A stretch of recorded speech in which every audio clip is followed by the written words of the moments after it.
craftsman, where the tall timbers grow with a chisel like a warrior's spear. Every cut brings the old world near.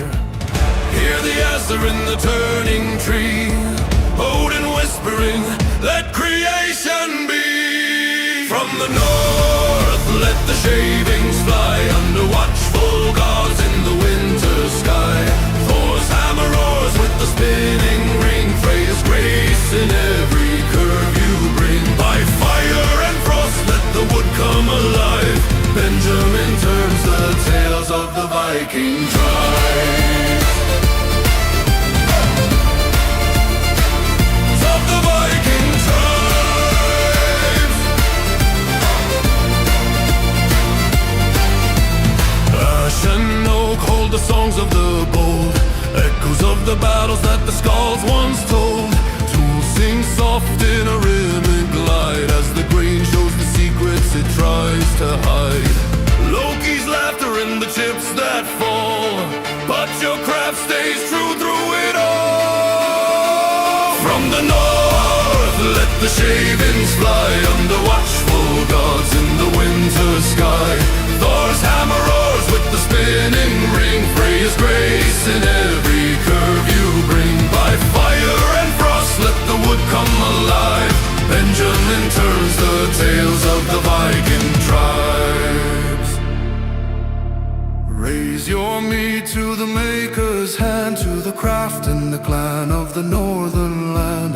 Every bowl is a saga born, carved from dusk and shape till morn.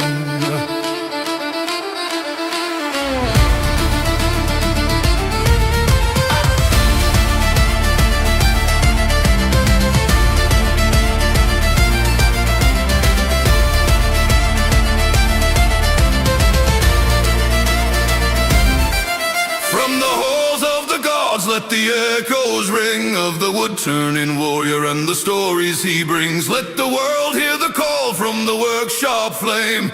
Benjamin Winkle, another name. From the north, let the shavings fly under watchful gods in the winter sky. Thor's hammer roars with the spinning ring, Freya's grace in every curve you bring. By fire and frost, let the wood come alive. Benjamin turns the tales of the Viking tribe. Of the Viking tribe.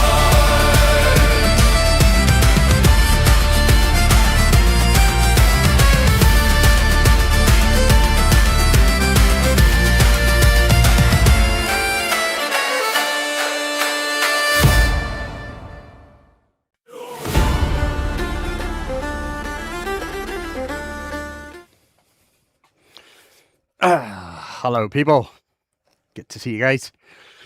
Soldier, Michael, hello guys, welcome in. How you feeling today? You good? I'm feeling well, I'm happy. I'm in the workshop. I've been in the workshop for entire week almost. Well, weekend. So all day today. Hello Axel. And I'm going to be here probably most of next week as well. So, hello, that was stuck.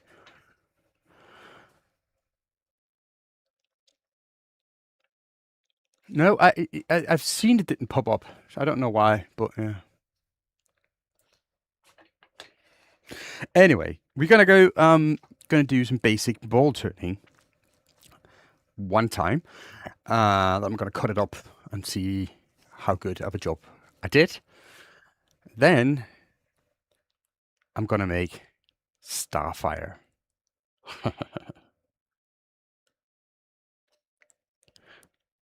You don't know what Starfire is? I have an idea. So now we don't want to use a big piece of wood for this because we're gonna cut it up and we're gonna burn it afterwards. So we got this little piece of ash here. I could probably have taken someone bigger, but you know, it's what I had laying around and have a few of those so I can make 2 or 3 really quickly.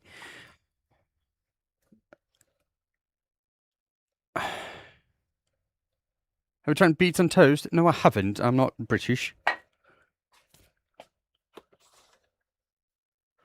So, see, let's go. That's a nice piece of ash. Yeah, it's a nice little piece of ash. I have a couple more, so I can always, Also, I have oak. So we could do one of these and do one oak. Well, beans on toast. I haven't tried it, so I can't say anything about that, Michael. It sounds delicious because I like beans, baked beans, and I like toast. One of the good breakfasts that we have here is actually baked beans, toast, not on together, but we take the baked beans in a bowl and put a couple of fried eggs on top of it. And that's really delicious. Maybe some bacon as well, because why not?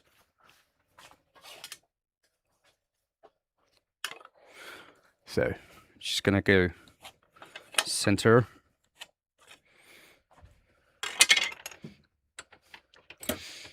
Now I should probably clean up while I do stuff, because normally when I'm done streaming, when I start streaming, my workshop bench is immaculate. But as soon as I'm done, it's all a big mess because I don't clean up while I do this. Alright, that was almost on center. Someone taught me the when I did the sunset ball that I didn't drill on center, and he was absolutely right. But it's always nice to get some feedback.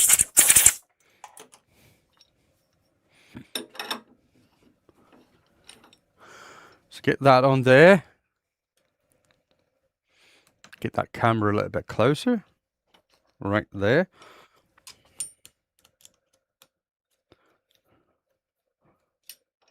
Hard to clean.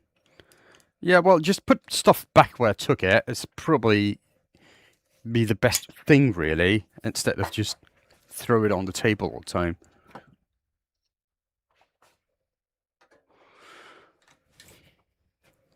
Oops. Get that.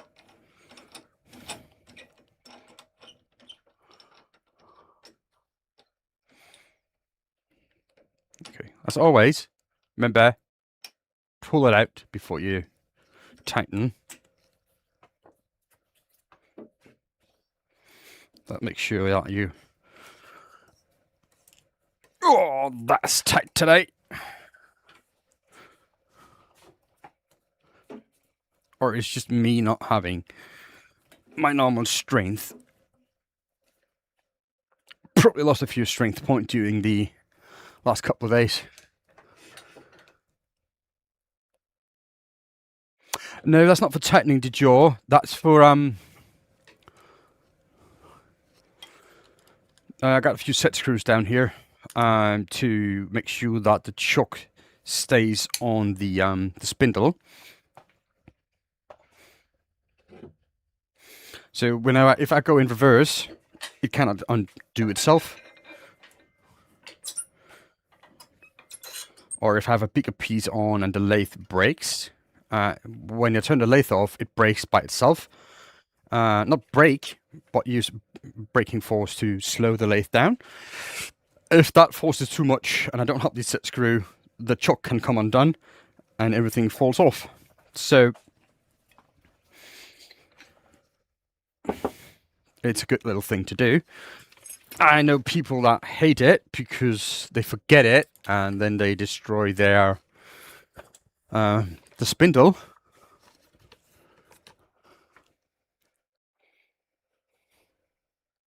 There you go. So that's there. Maybe we should go with the camera there. Something like that, or maybe that one.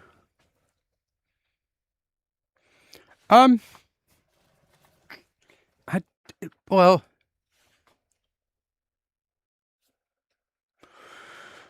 it needs to go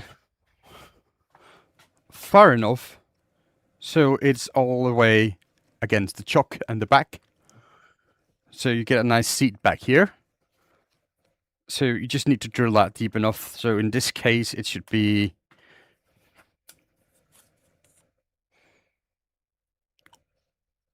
just under an inch.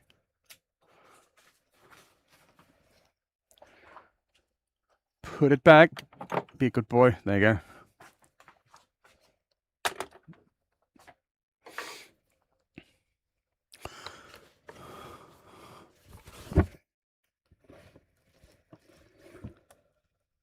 Did the wife come back with the cat from last week? Yeah, she did. She did.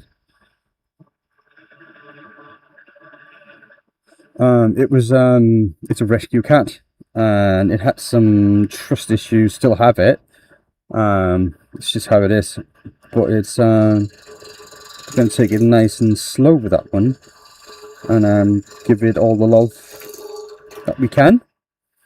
So it will have a nice and safe forever home. We got 2 of the cats, and for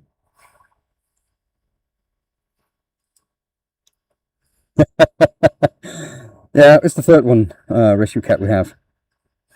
Well, this just what is that? 2 inch thick, just over 2.5 inch thick material. A bit of ash.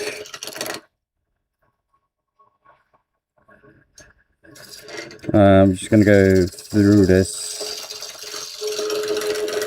without, too much hassle. I'm going to make a nice little ball.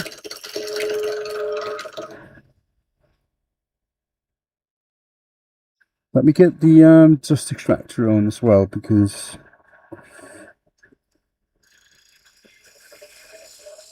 it just saves dust around the workshop. Now, if you have a really powerful dust extractor that moves a lot of air, you don't need anything else except, of course, a respirator. Maybe that would be a good thing to do.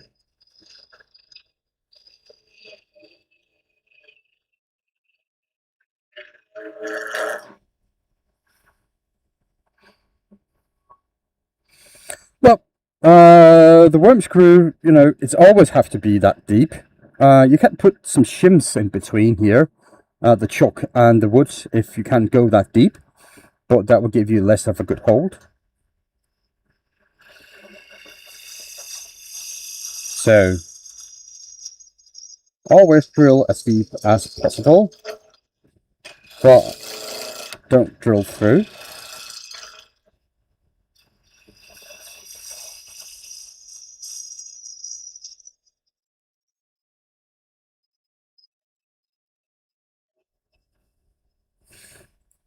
Let's see how quickly we can get this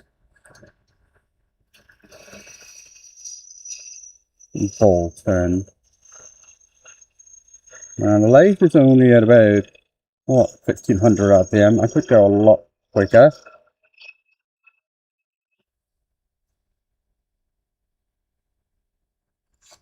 No worries, Michael. So, by the way, if you don't know, Michael is looking at a new lathe,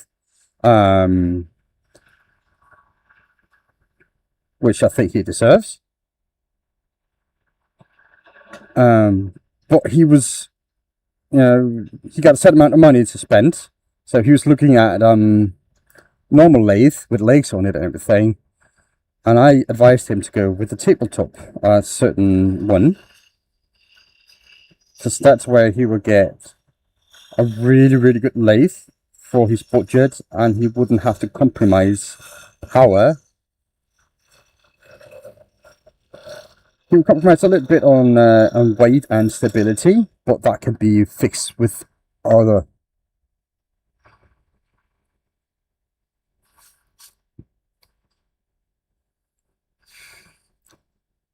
Yeah, Stacy, I do.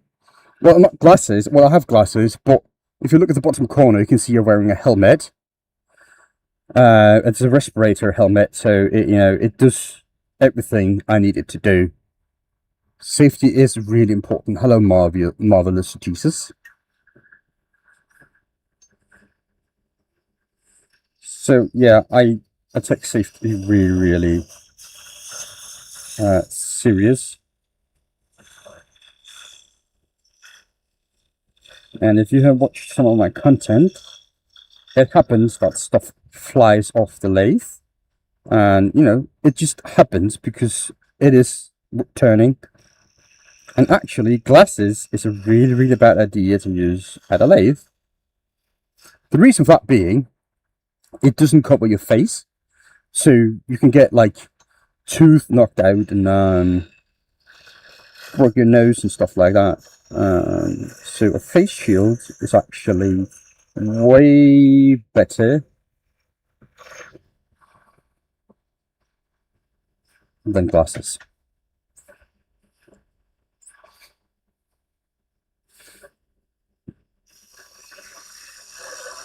So clean up the bottom here. Nice little there. We're going to make a tenon. I don't do them that often, but it's a really good learning thing. So for tenons, it's extremely important that the transition from the side here, let me just have a pointer. Oh, that would be a good pointer.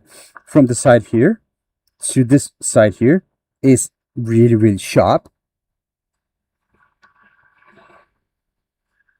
because the jaws of the chuck is going to rest on here and clamp on that bit.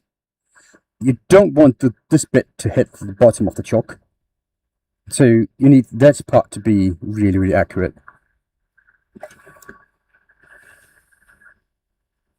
I can do that with my gouge because I have my grind on it that I like. So I can just go in here.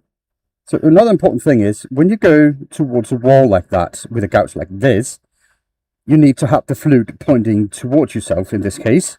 So that needs to be straight up. If you go like this, first of all, you're not going to get a 90-degree cut, but you're going to get a catch when you get in here, because you're going to start cutting with this part here. That's not supported directly into the tool rest, which means it's going to get an uncontrollable cut, which is a catch.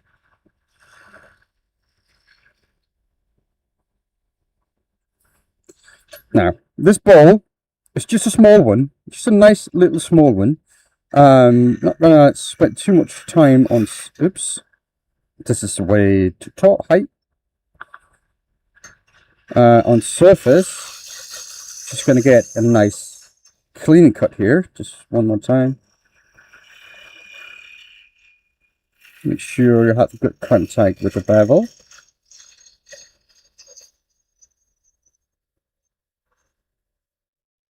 And that's it. That's all I need for this particular bowl. Now, I'm not going to sand it because I'm going to cut it anyway, just to see how good I am with the thickness. But as you probably can see, I got a real nice surface straight off the tool. It doesn't really require that much sanding. A little bit would do, but you know. Let's get this off.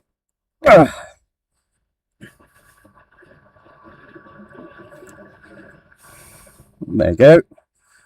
That was nice and tight, so it wouldn't go anywhere, so that's good.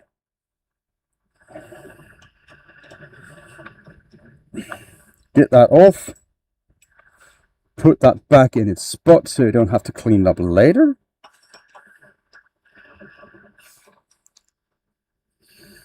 And let's get this camera real close if we can. Oops, that was too close. Now, right, as you can see, the piece rests on the top of the jaws, and it doesn't hit the bottom of the jaws down there, which means that is what we want. It's also a good way to check to see if you got a nice accurate tenon mate. If this spins true now, and it almost does, so that is good. Got a little bit of fuzz here, which is probably why it doesn't spin 100%, but that's good enough for what I'm going to do right now.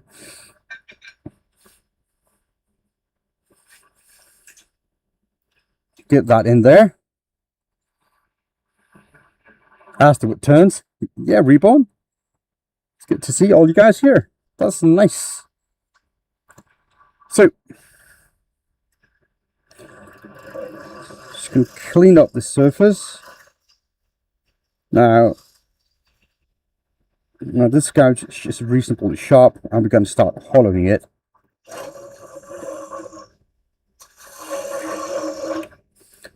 Now I'm just going to go, probably going to go most of the way down in my first pass. Something like that. I'm going to leave it like right there, I think.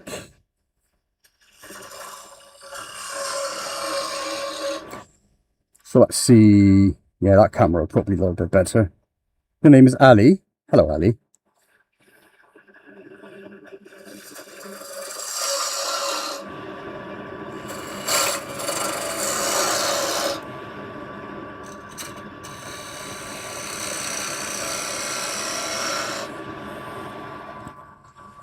Like a morning shave? Yes, sir.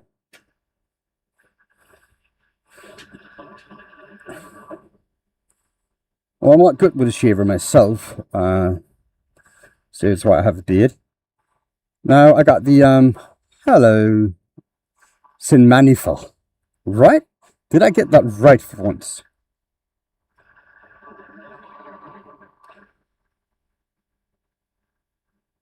How are you doing, dude? How are you doing?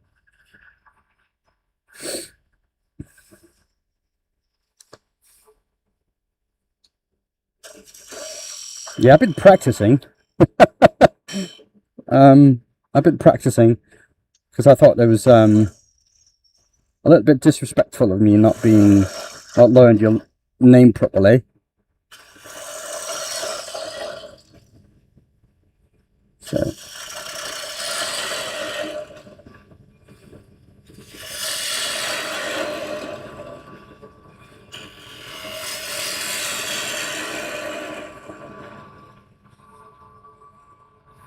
you're working on the bench? That's nice.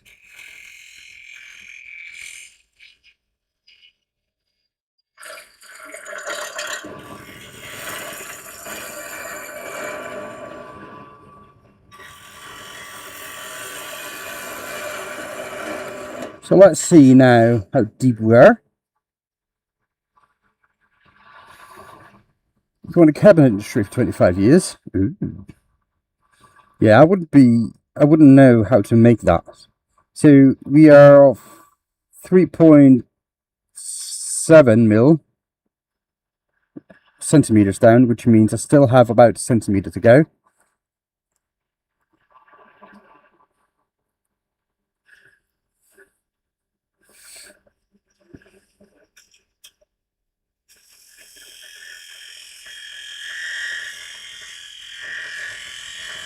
And we're doing all of this with just a 1/2 inch ball gouge.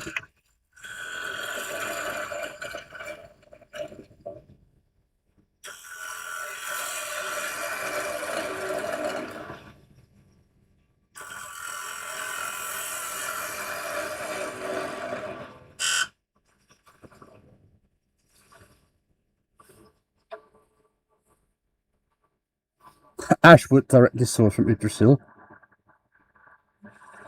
3.7 for that. No, I was talking about measurements, dude. Well, if I was to sell this, I may be able to get like between $5 and $10 US. I think that would be probably the high price for this. But yeah, I'm gonna burn it anyway because I'm gonna cut it just to see how well I did with the thickness.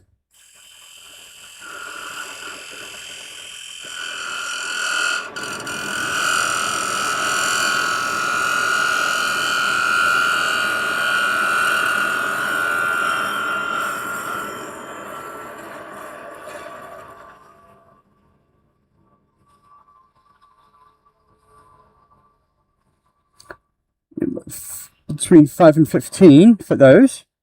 Wow.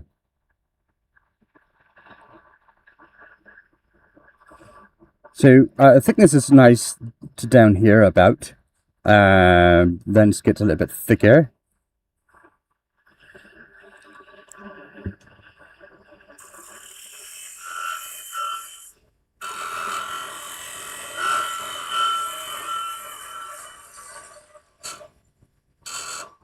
There you go. That's all right, mate. That's all right. So let's see. I think this is about right. I mean, it's not perfect. I could go with scraping, but I'm not going to because that would be a little bit cheating, wouldn't it?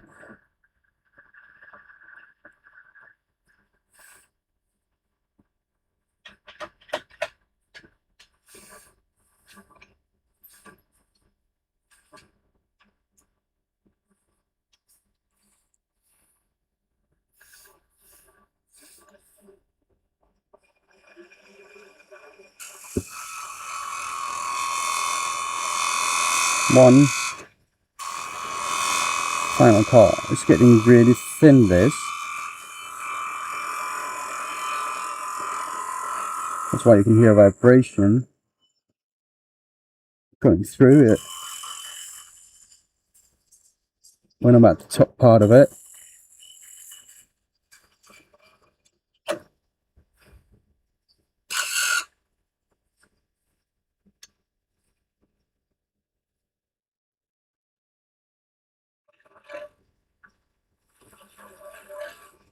Okay.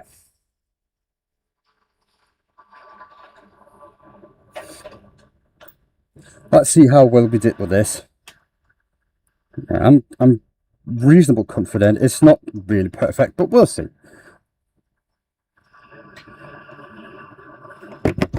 So let's go over to the bandsaw and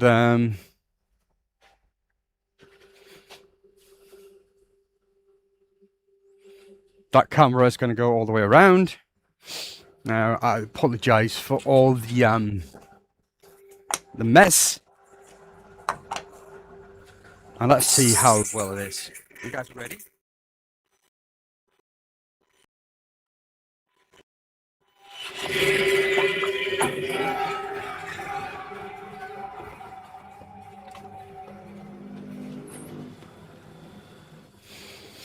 Okay.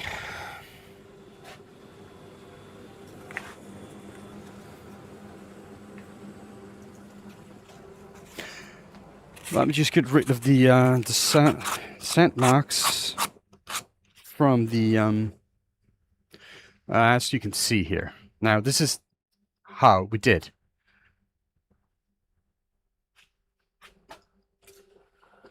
Okay.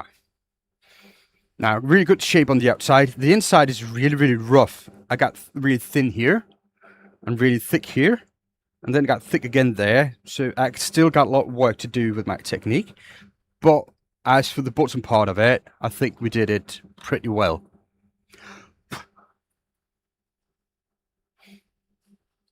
What do you guys think?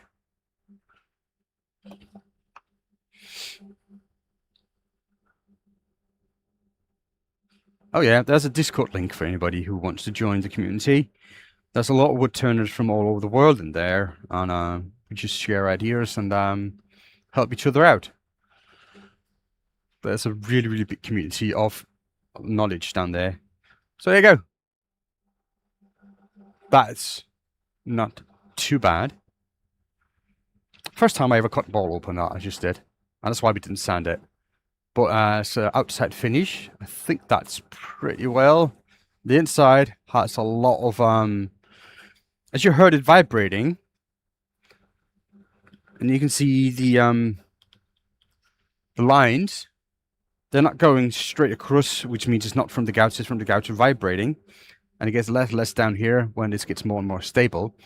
So a bigger gouge would help. So let's try that one more time.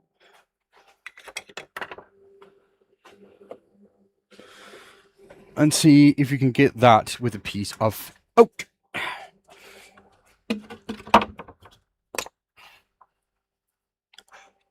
Now this piece of oak has some cracks in it, so it's not going to be perfect, but it's going to be all right. I'm going to try it.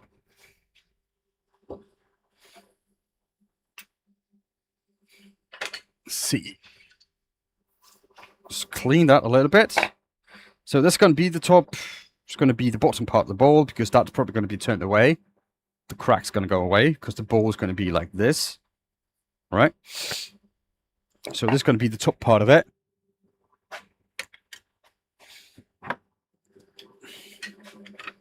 Handy dandy center finder.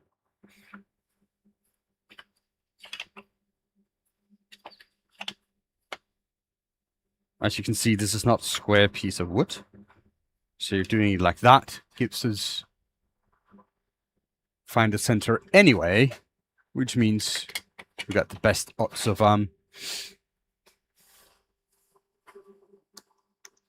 getting a nice ball from it. Oops, and maximizing materials. So something like there, and something like there. That should be our center.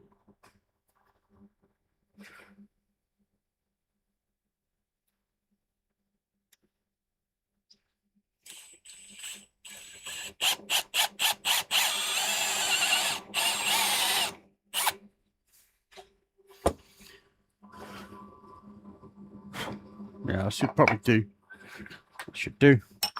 Get that up.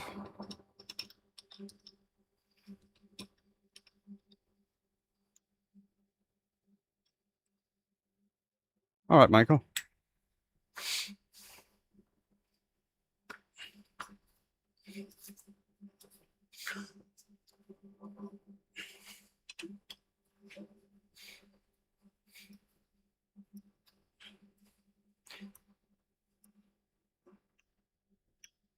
Okay.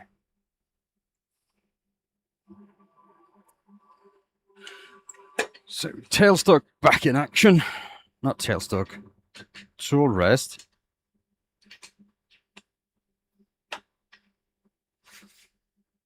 Now with a small piece like this, it should be all right just with the worm screw. But we're going to start with low speed.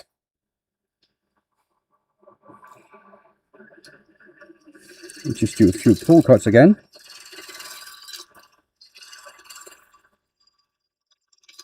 Now remember, this had cracks on it, so there's a good chance that stuff's going to come flying off.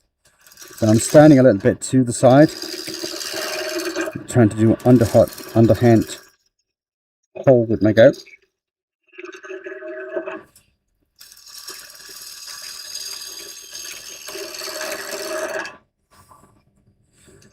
I'm just going to do the same thing again with a different shaped ball.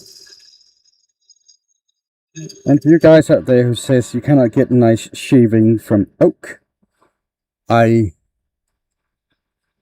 beg to differ. That is a possibility.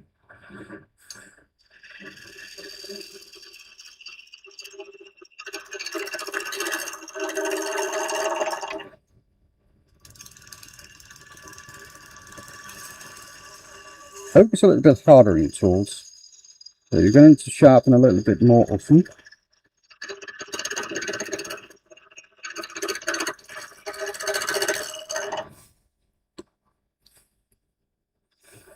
So we've got a flat back.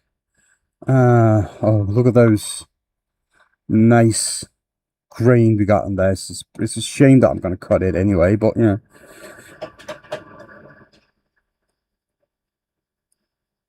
It's just timber. It's not going to be wasted. I'm going to put it in the wood burning stove. So it's going to give off a little bit of heat for the family. So it's worth it.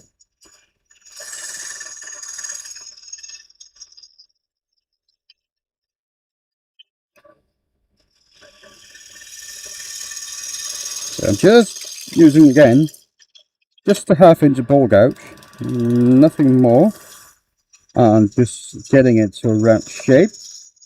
Now note that I am going not straight across, I'm going at an angle, which is going to reduce the stress on your tool rest, your wrists and everything else. Gives you a more controlled cut, which is nice. I'm getting close. Mrs. Salty says that. Oh, you like pleasing. When the ladies are happy, it's way more important when us guys are happy with stuff like this. So I'll take that as a big win. Thank you, miss. I think I can go a little bit higher on the speed. I can hear the crack, but we're going to go away with the next couple of cuts. The chances are we're going to have a piece flying up real soon.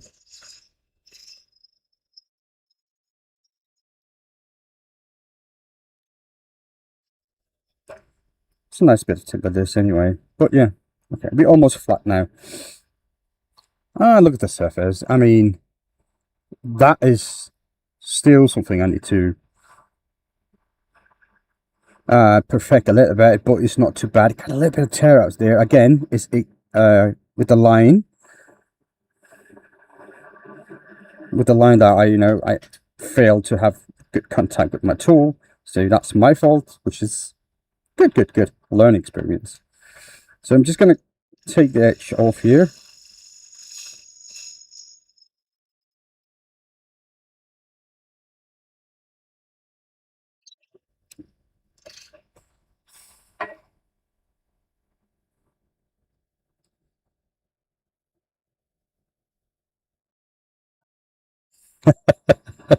Elastic lathe.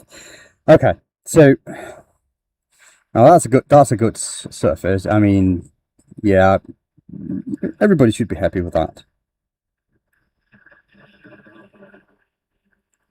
So I still got the cracks here. I need to reduce it, so I'm probably going to end down here about.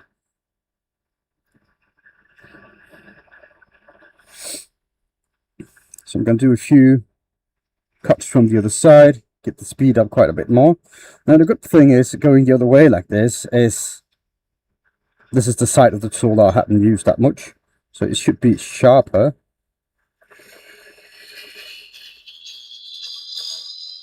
Which again helps minimize wear on the tool, which is good. Tools are expensive.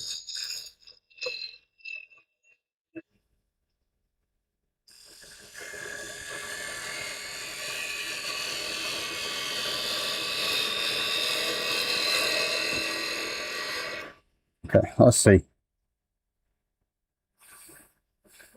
I can still feel that the crack is not all the way gone, but we're getting really close. And continue. Let me just get a fresh tool because it looks a little bit off in my eyes.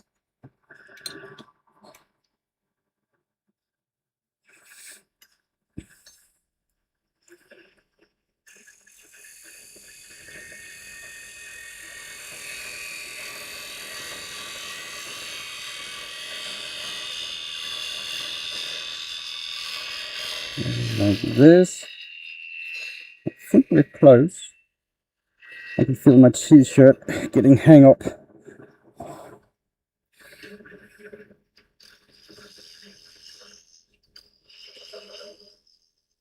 Gonna go a little bit, not as deep tenon as the other one.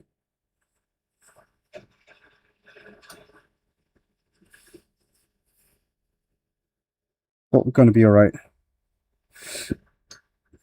Let's get this. Now this shape is a lot easier to do when we come to the hollowing part, so I'm expecting a better result than the last one.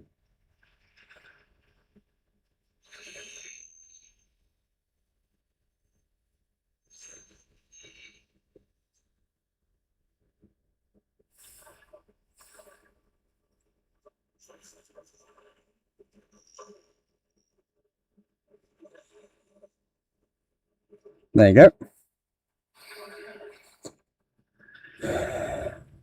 Well, let's see. Well, I can see the surface is shiny, so I think we did well. Let me just, just for pride's sake, polish it a little bit with some shavings. you know, it doesn't matter. I should probably go a little bit in reverse for that to break the last couple of fibres.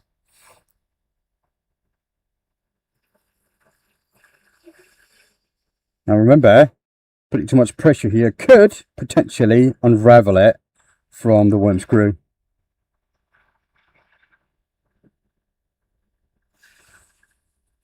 But the chances of that are close to none. Okay, that's just tool and shaving. Ah, come on.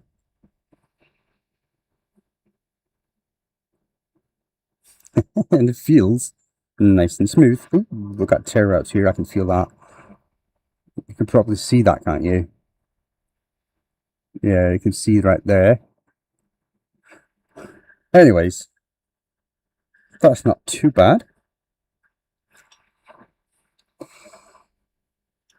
Oh, come on, get off.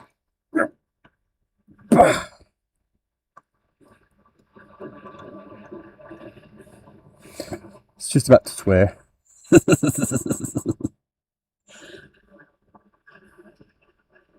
That was stuck really well.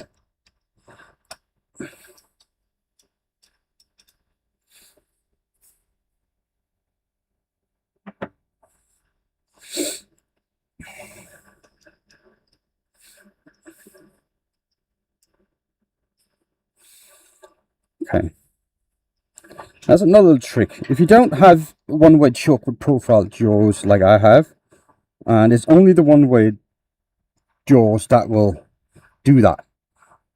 But if you don't have it, this is the appropriate size.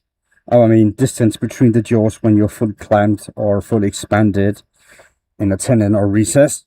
So if you got more than something like that, you're doing something wrong, and you don't have a good grip.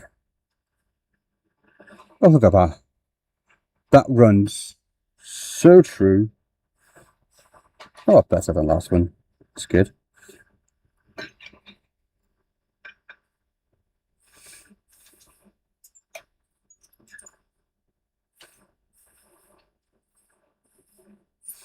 So, a nice little ball.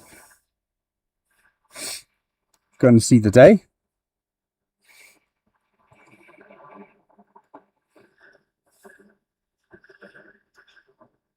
Oops, that was reverse. We don't want that.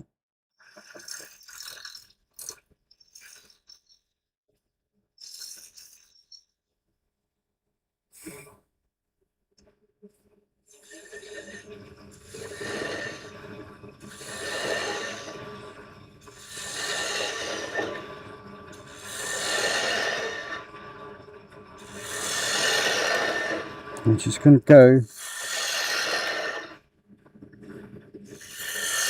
until we are at the bottom of my worm screw hole.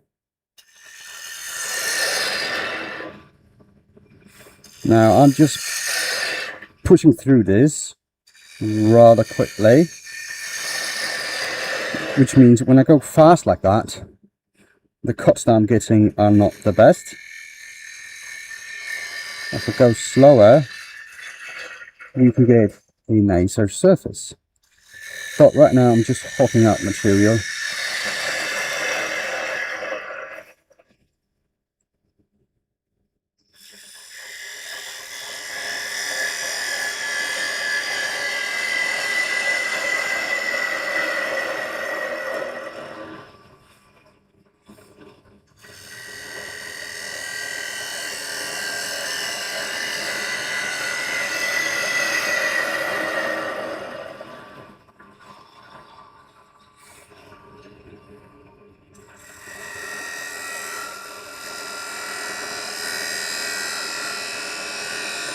Thin cut to get a better surface.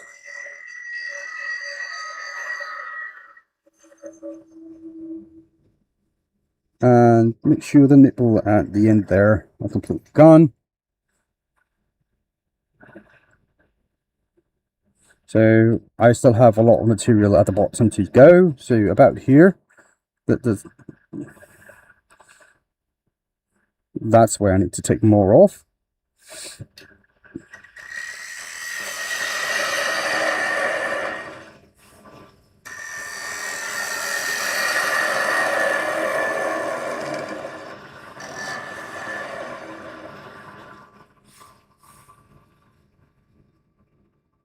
That's not too bad.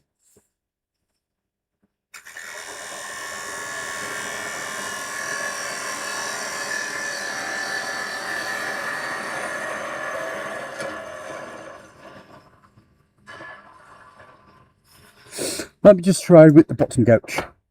Just because I have it and I'm able and I can do it.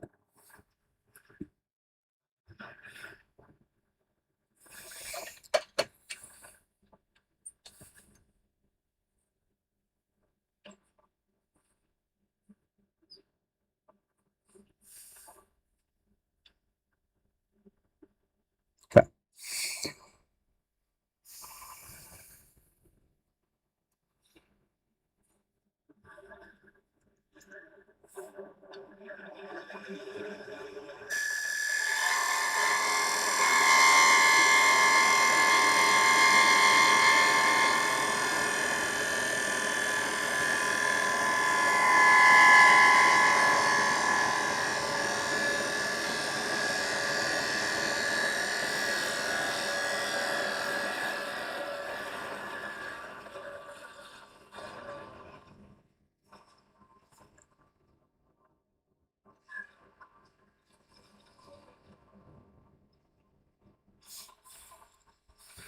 Okay, I'm pretty happy with that cut.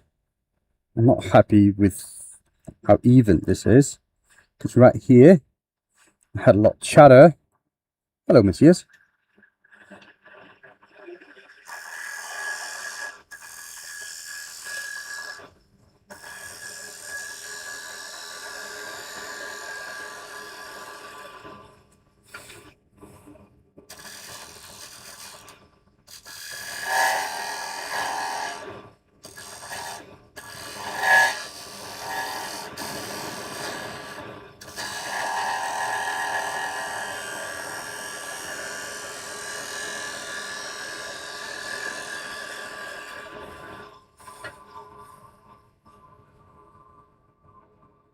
That's so uneven. It's unbelievable.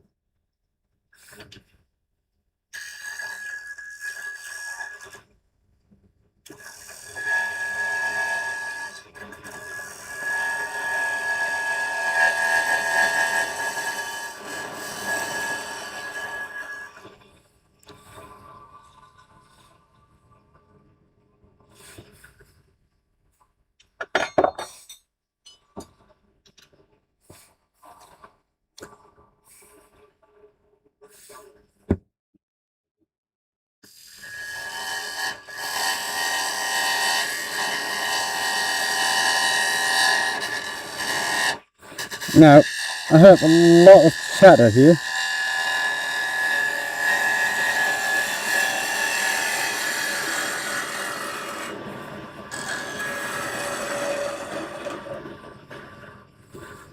But did I get it? That's way more even.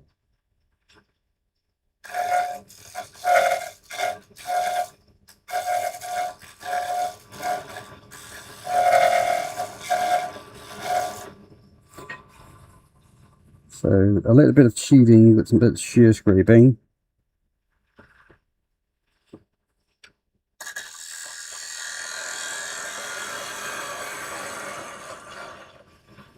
Well, let's see. I think we did all right now.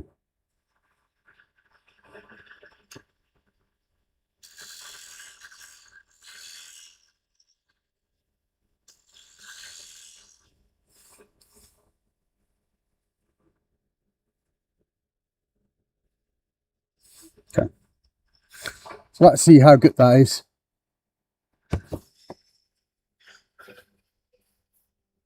I mean, the surface on this is not too bad. A little bit thicker at the bottom, but it's going to be all right.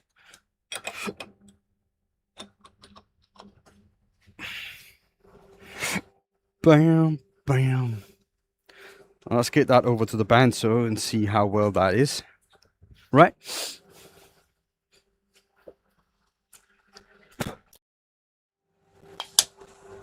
Did I change the I didn't.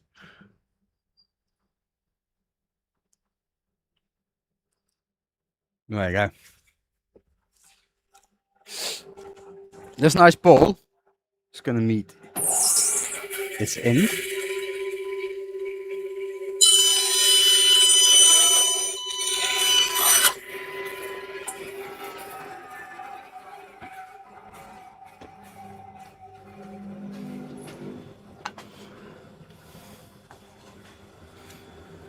I think I did a way better job with this than I did the other one. Look at that. Hey, dude. We're making balls and cutting them up. And why are we doing it?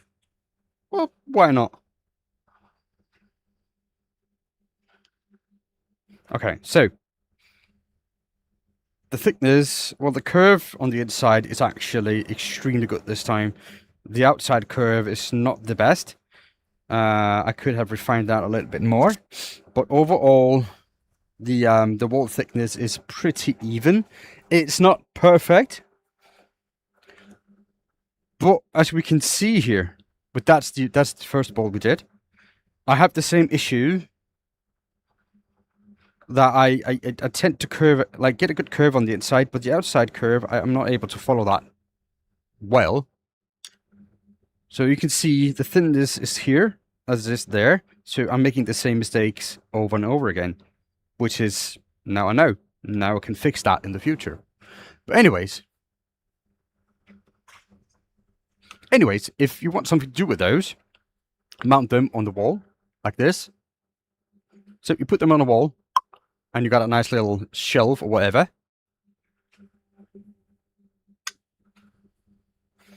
There you go. Got made 4 of those.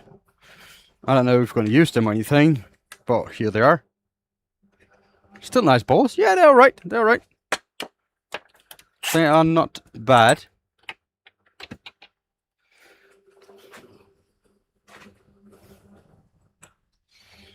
So,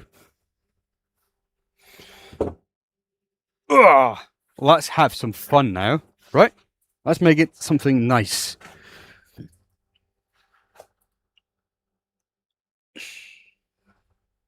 Should I use oak?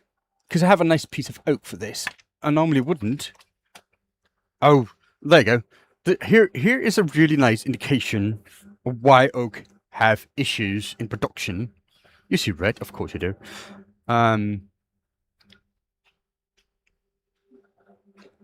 Let's see here. These cracks,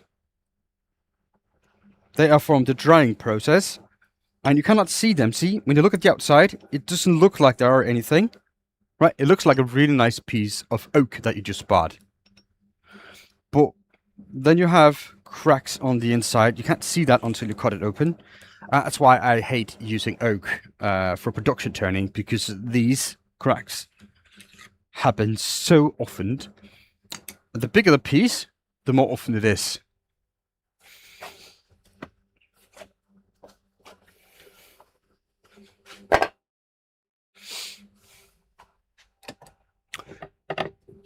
Did you see this from a couple of streams ago? The big dog?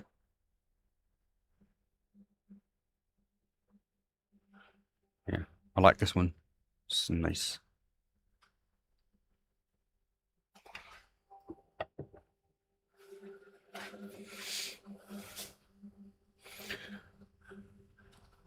Yeah, I mean, it's some of my, in my opinion, some of my best pieces.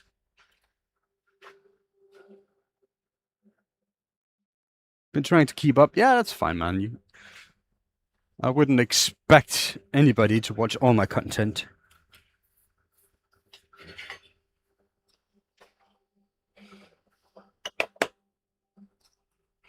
Okay, so this one, this is a piece of maple. Oops, what that?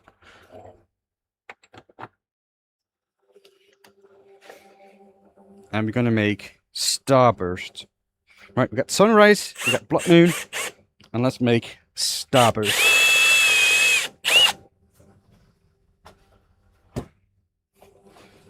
So if you don't know, this is sunrise, this is blood moon.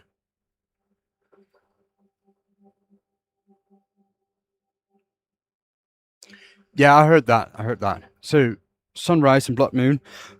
Now let's make starburst.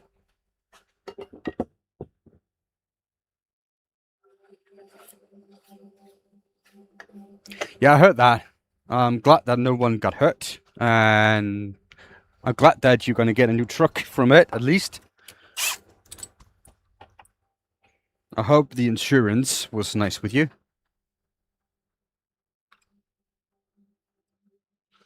Because you always, you know, it's always the trick. Always a tricky business, having insurance.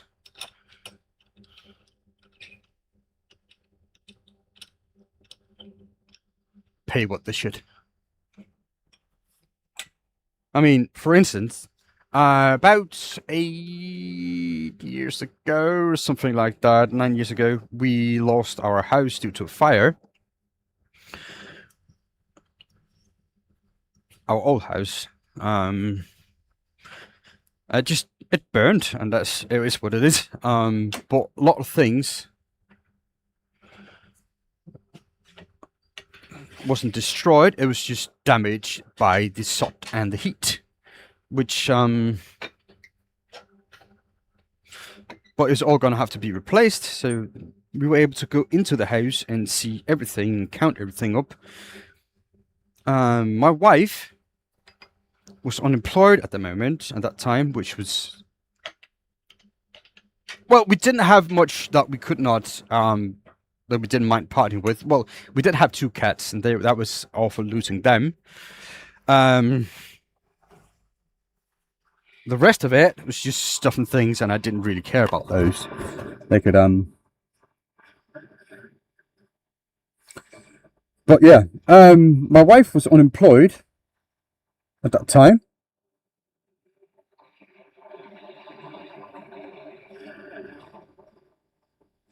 So she had the time to fight with the insurance company. So in 6 weeks, she fought with the insurance company, and she was able to get us another $50,000 US insurance money because of a lot of things, really. The tiles in the bathroom, for instance, they were plain white, but they were with motifs, and so if you haven't done anything about that, that will be a couple of $1,000 lost, because the motifs tiles are more expensive. The rock in the living room was old, but it was a woolen rock made of real wool. So it was a lot more expensive than one of the nylon ones. And, you know, stuff like that. The wallpapers, and, you know, there's a lot of things that they just took standard prices for. And that was an upgrade, as you probably would call it, in our old house. The house was old, and it was really, really looking forward to get a renovation, remodeling. So it came in a really good time for us. But the insurance states that we should be able to buy similar items to replace the old one with. So if the sale of rock is $20 per square meter, but in reality is $35 per square meters, or 40, that's just an example. It's a lot of money difference. So yeah, so a lot of things. It was worth her not working, let's just say that. So in 6 weeks he made like $50,000 just insurance. So that was nice.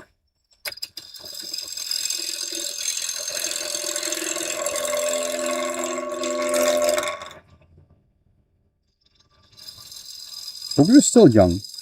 We didn't have heirlooms or anything like that. All our pictures were in a cloud.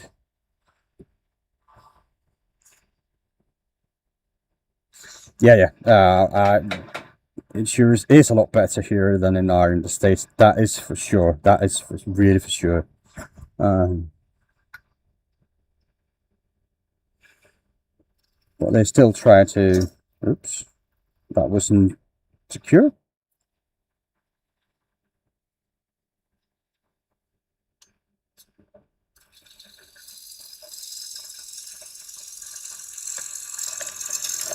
Try to go the cheap route.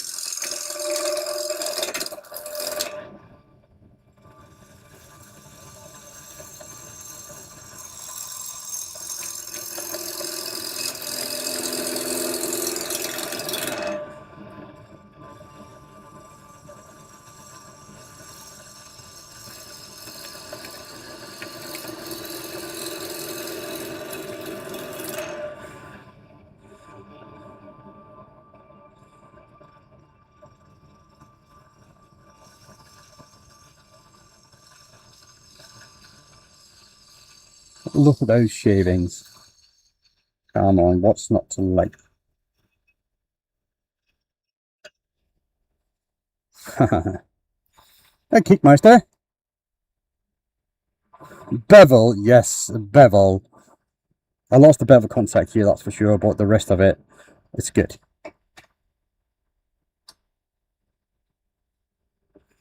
Oh no, we made money off that insurance, because we didn't have it for that long. So yeah, but yeah, that's another story. So it's going to be, this is going to be starburst, but it's going to be more of a ball shape.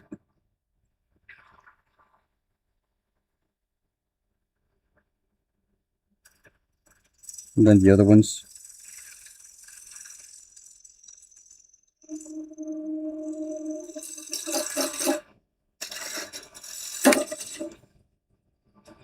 Oops, what was that?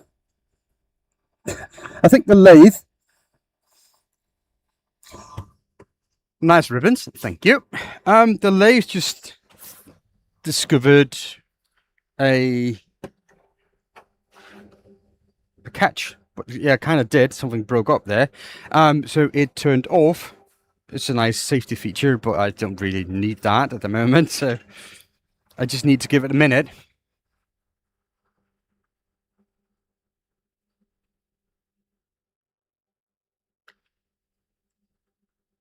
What'd you say? AD Run Dank chair puzzle. What's that?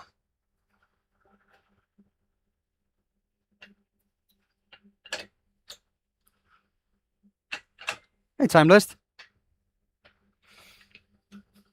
List, sorry. So let's see. If that happens and your lathe turns off, you need to turn it off, give it a minute, and that it should be good to go again. It's a safety feature.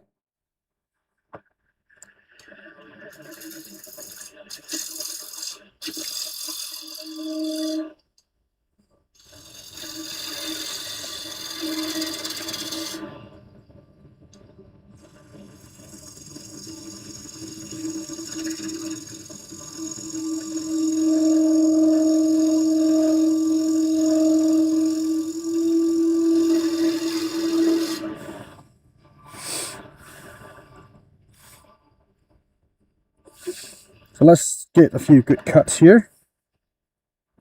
Make my tenon, and should be good to go. So that's going to be my tenon.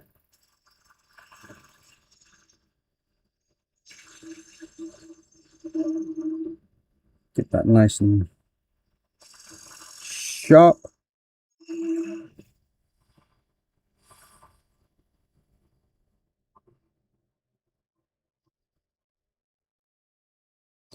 The outdoor cheers.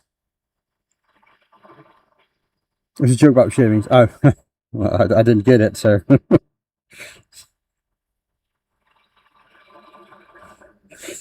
Yeah, all right, so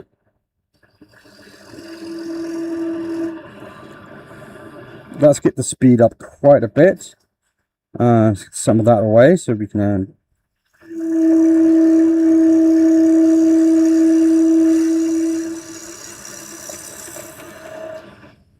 that is a ridiculous amount of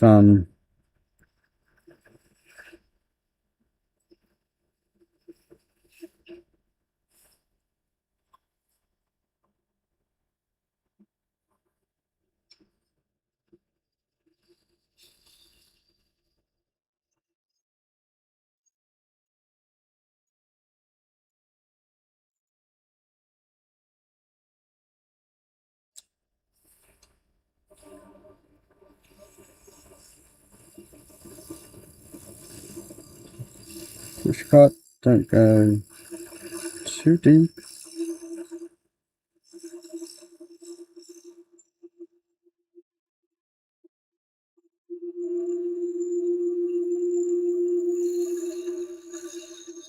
There we go. Coffee's essential. Oh, sort of life when you're getting coffee. Well, I'm glad you decided to stop by.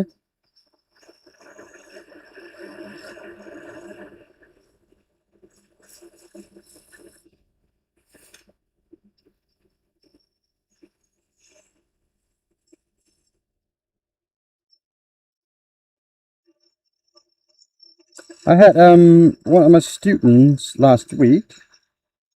I went over to him. I just make me remember this. I went over to him to see what he was doing.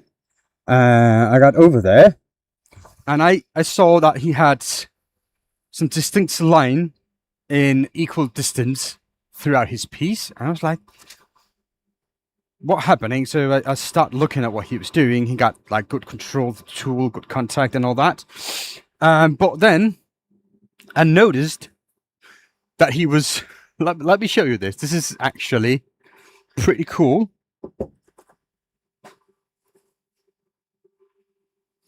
When he was turning,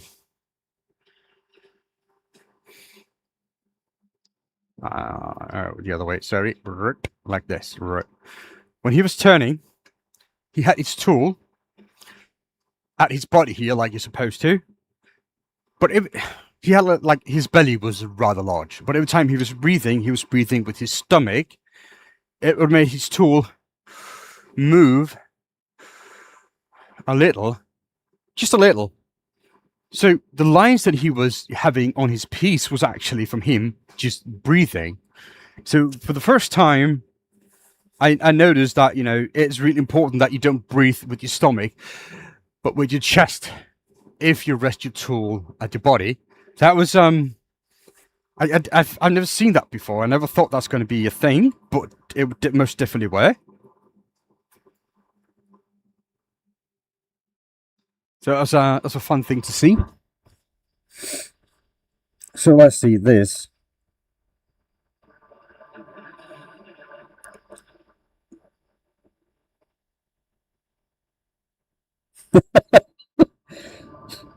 Yeah, so if you can't get like perfect surface, that could be one of the reasons. I'm not saying it is.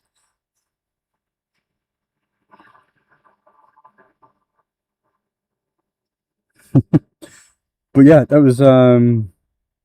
was special to watch and see.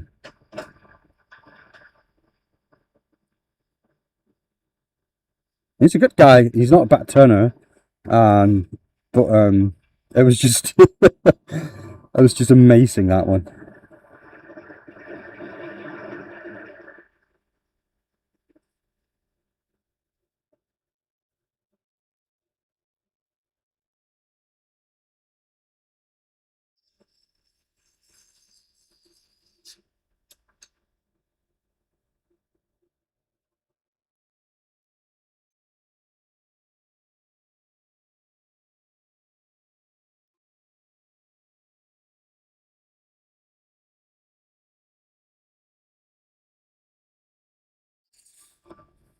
I'm not saying that it's going to be the same for everybody, but for this fellow, it most definitely were.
No, they're all right. They are all right.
I'll see you later, mate. Thank you for stopping by.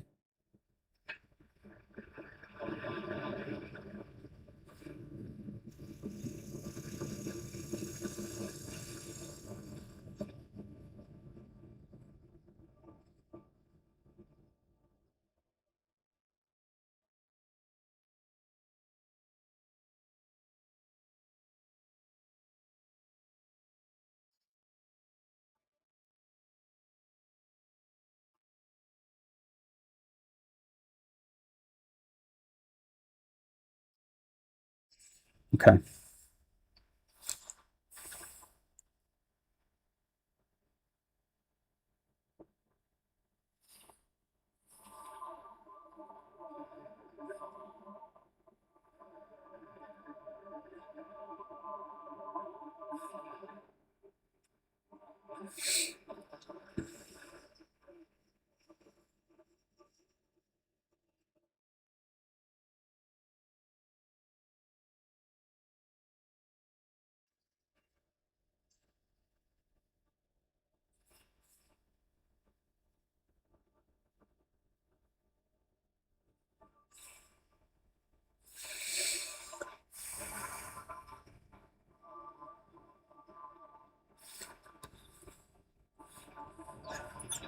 So let's get sanding a little bit.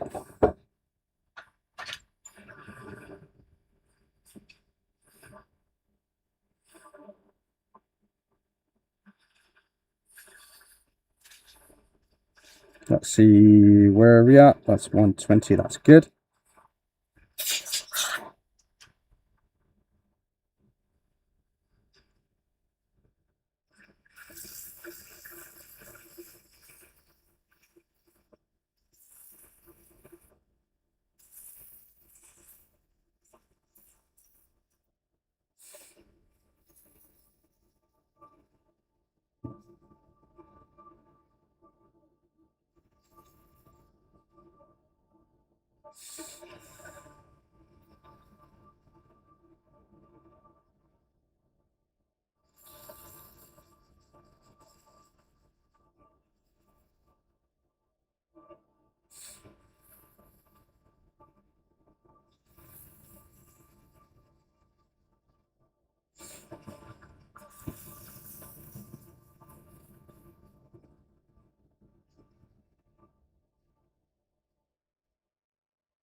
Do do do do do. Hey, Gloria. This is ash, not ash. Sorry, this is maples.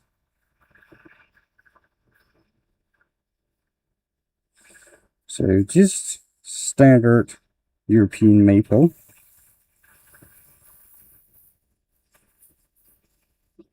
And a maple is really nice because I'm going to color it this.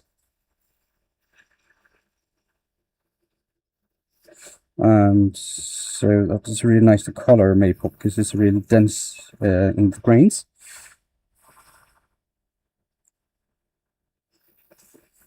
So it's nice to do. So that was 120. Let's go to 180.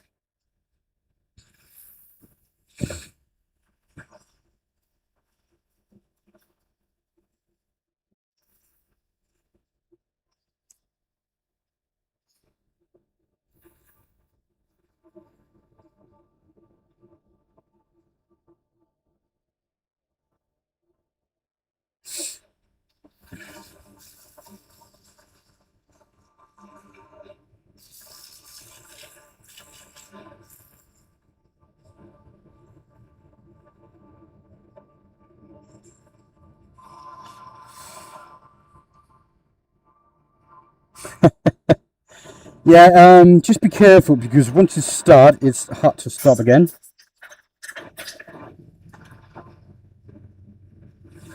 But yeah, lathe is fun. Like 10 years ago, I haven't touched a lathe. Well, just over 10 years ago, I haven't touched a lathe in my life. And my grandfather gifted me one. It's a really, really old one, and still have it. And 3 years later, I quit my job as an electrician and started working as a warehouse worker, storage clerk, and all that stuff, and selling woodturning equipment for a living, and doing commission woodturning on the side, and haven't looked back ever since.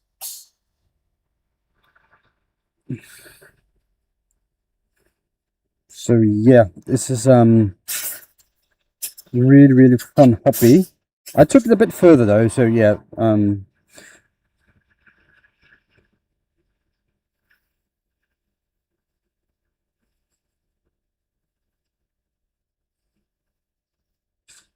but yeah, now I teach woodturning as well, once a week, and a local woodturning club.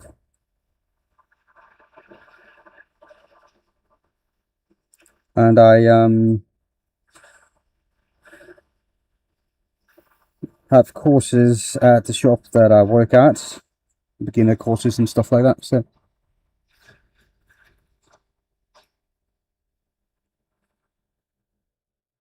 that's really, really fun, and I enjoy it so much.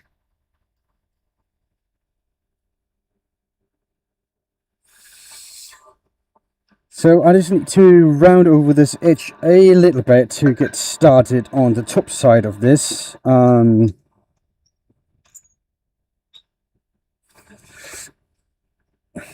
not sure yet.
A little bit of scraping. Thank you for supping. Beginner course for YouTube. What do you mean, beginner course for YouTube?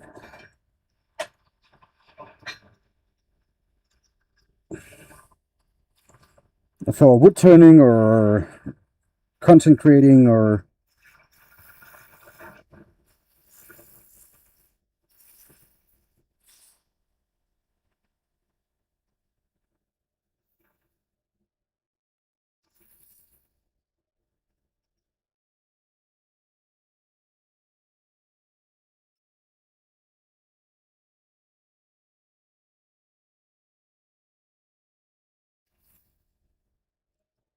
But basically, all my streams are teaching.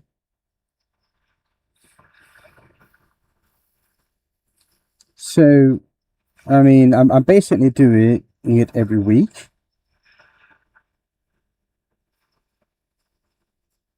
And making videos is... it's a pain in the butt. I hate editing them. And it's rather expensive to hire people to do it. So I can't do that many, even though I wanted to.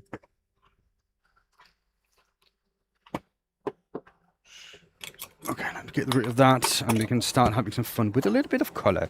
All right, so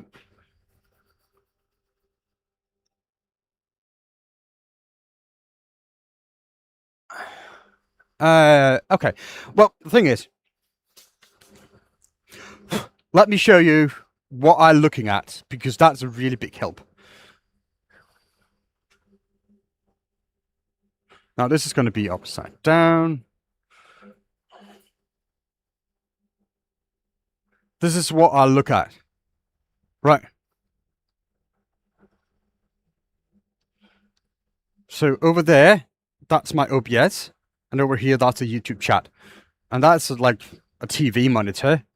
And I put that up on a swinging bracket that I just made. And these are clamps that hold it in place. So I got everything straight in my face, actually. So it helps so much. I mean, you can just put your stream up on any monitor. You don't need the OBS and all that stuff. Put that up on a monitor straight in front of you while you work. That way you can, you notice it.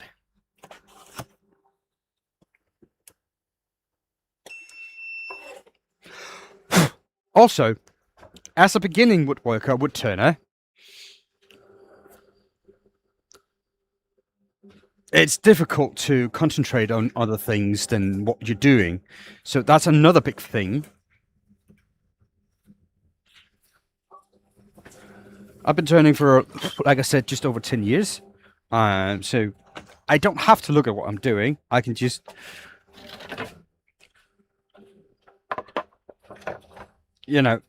look at the chat.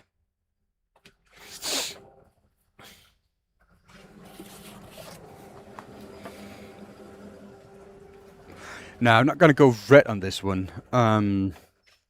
Starburst.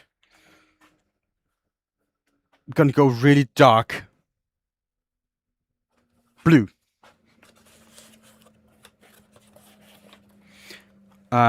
Transition over to a light-ish thing.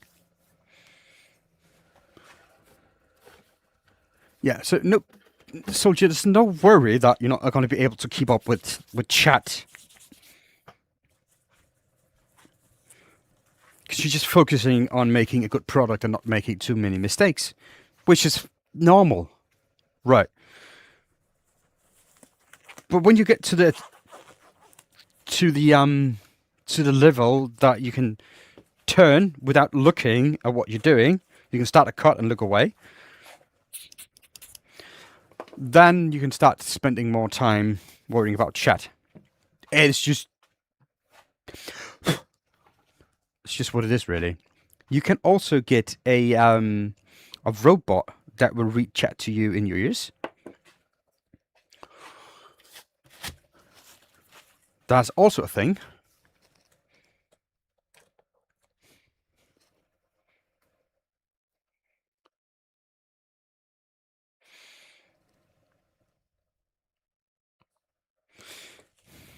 But yeah, I should actually put some textures in this, shouldn't I?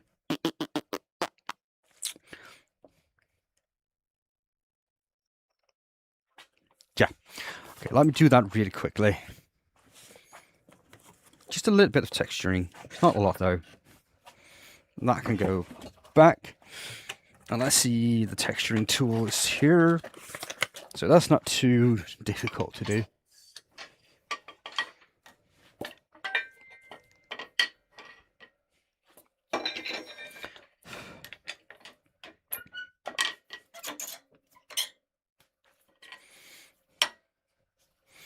Okay.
Yeah, that will do.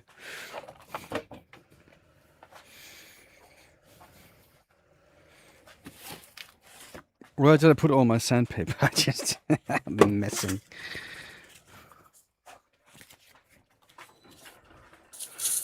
Around. Let's get that a little bit of a quick sandy sand. Yes, I've remembered the airbrush on Tuesday. I forgot it last Tuesday, so the students was like, yeah. I almost didn't deserve the cake that they brought.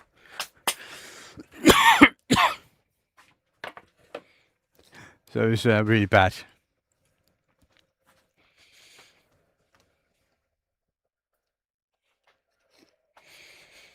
So let's just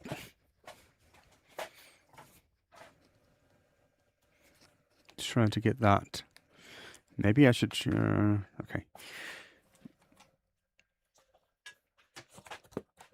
So midnight blue.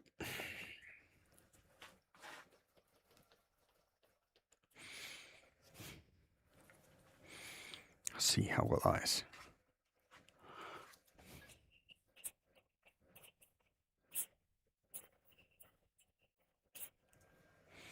Is it? Yeah, it's almost dry. Let me just get the color.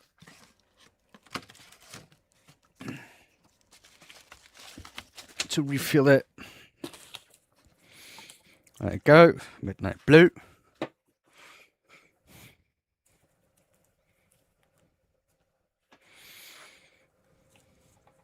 So when it's almost empty, the canisters, it doesn't work properly. It doesn't spray out that well.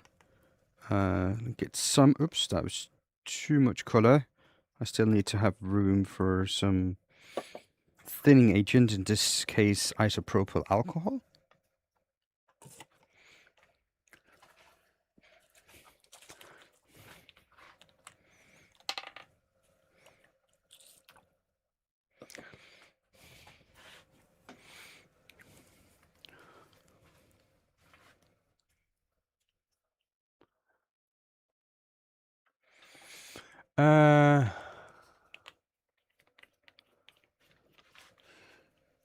The fuck as the sun tries to come up.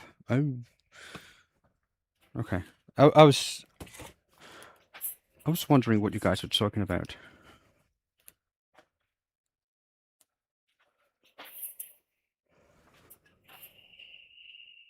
There you go.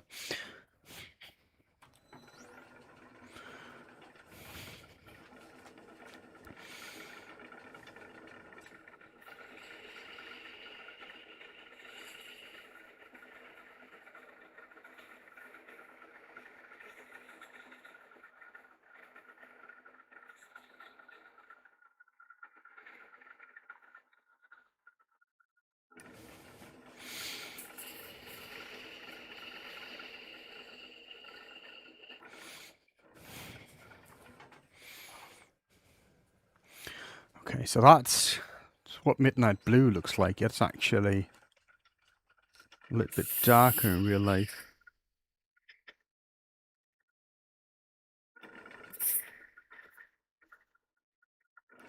Okay.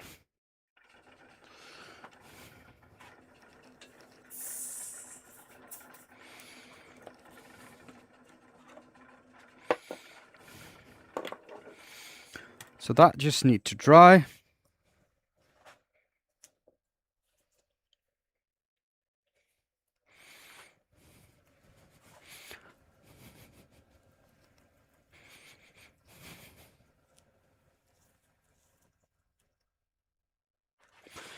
And I can hear myself breathing in the microphone, so you guys must really be able to hear that.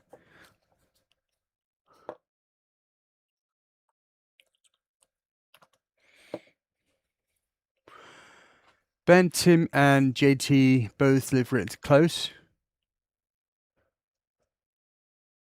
We shop at the same hardware supplier.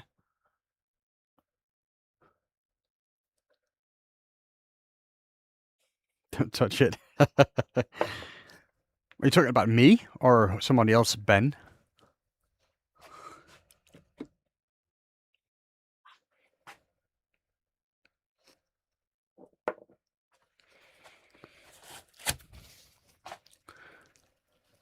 Because I don't know where Tim lives.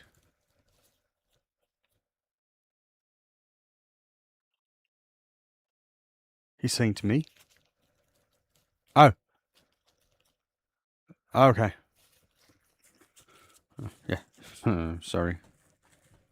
Oops. So I just need to put the cork back in that one.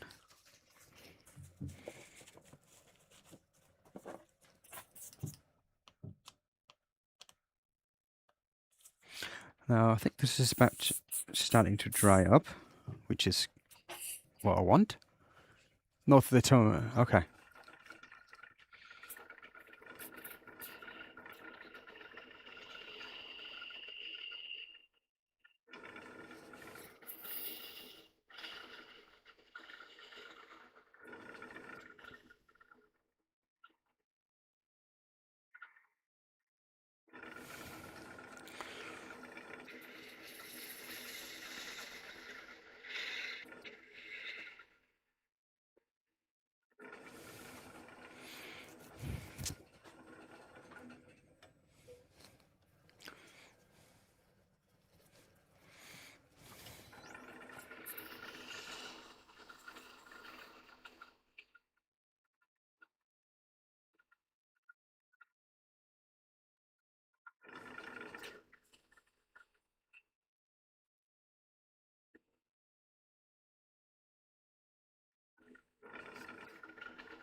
There's a bit of splash there. Didn't want that.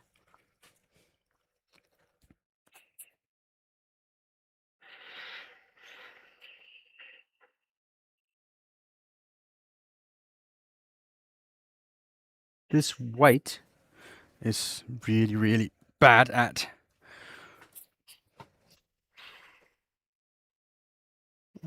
seeping through into the grain and not laying properly on top as I want.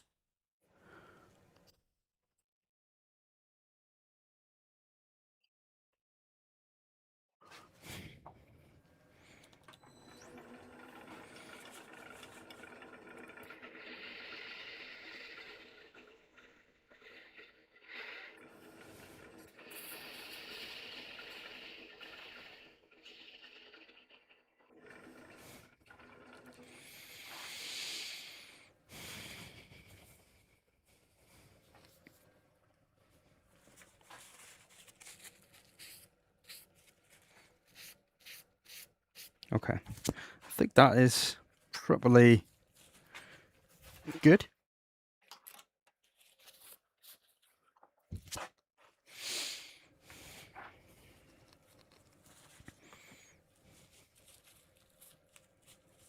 I probably should go back and darken that a little bit more with the blue.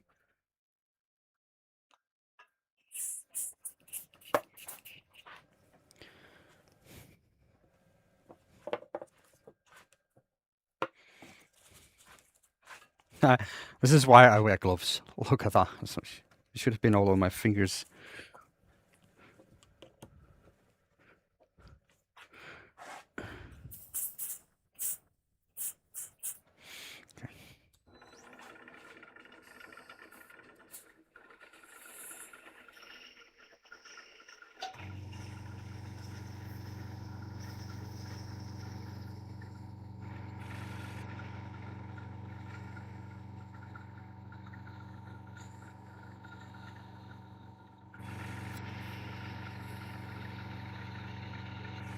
Okay. Yeah.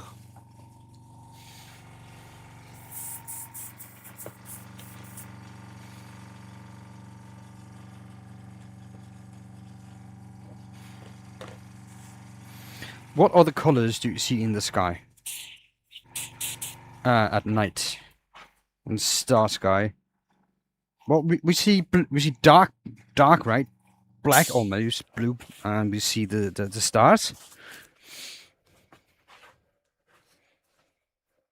Orange? Yep, actually. We do see kind of like an orange thingy.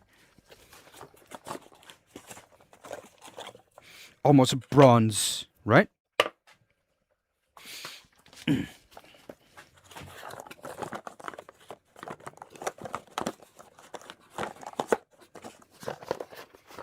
Right, exactly. Right.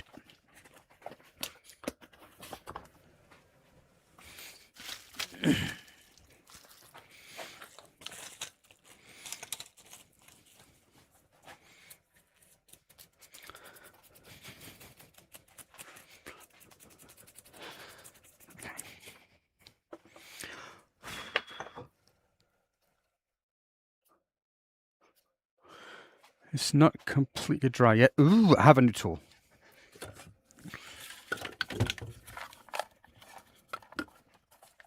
Look what I found. Really, really, really old. Hair blower, whatever you call it.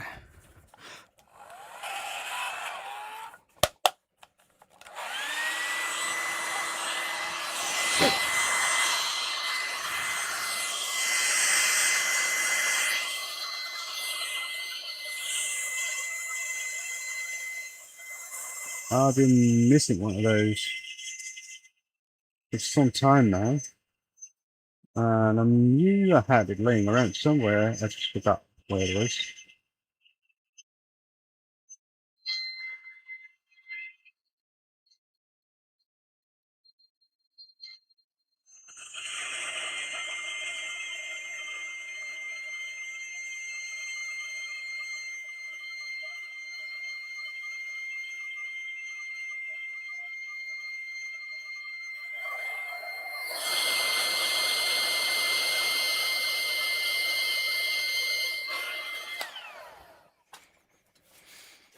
Oh, that smells like an old hair salon.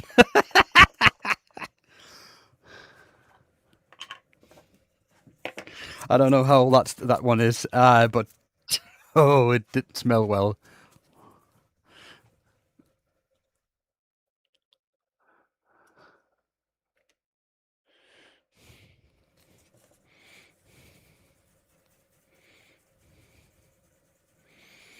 Okay, so we're gonna go with this. This is one of those trust the process thing.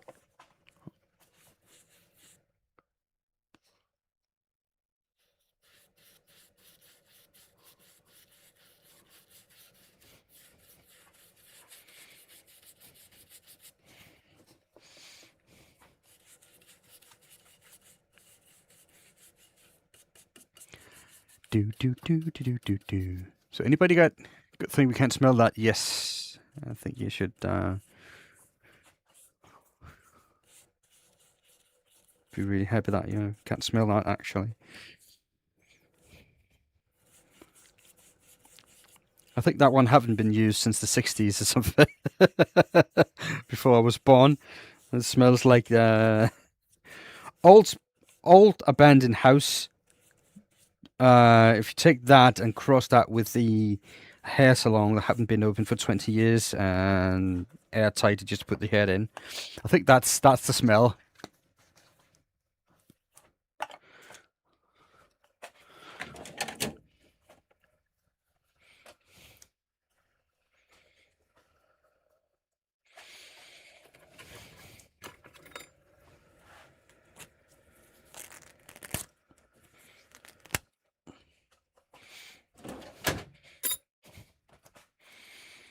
Okay, piece of cloth.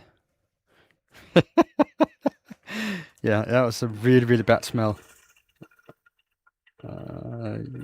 You shouldn't wish for that smell. And the thing about this wax here, you cannot wait too long after you put it on to take it off.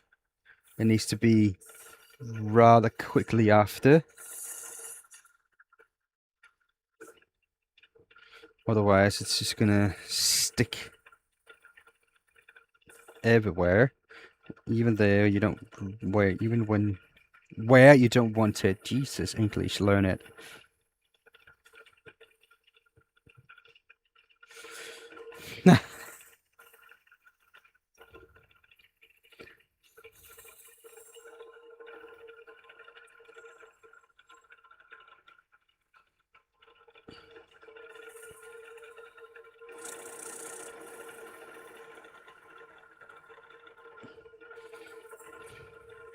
Okay. So let's see. That is not bad. That is not bad.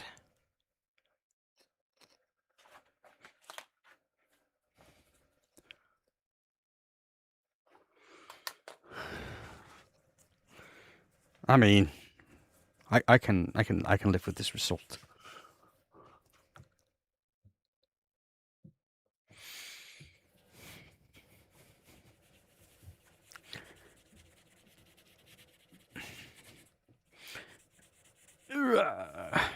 Okay. Happy days. Good, good, good.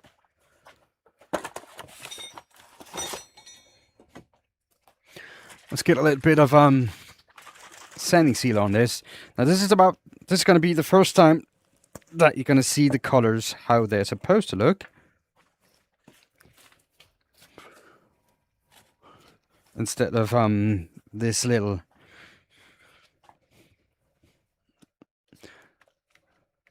thing here that doesn't now the color's not popping. It should be popping a little bit more.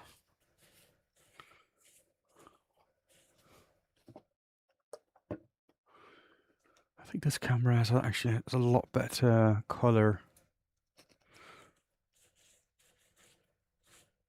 Yeah, it does have better colors.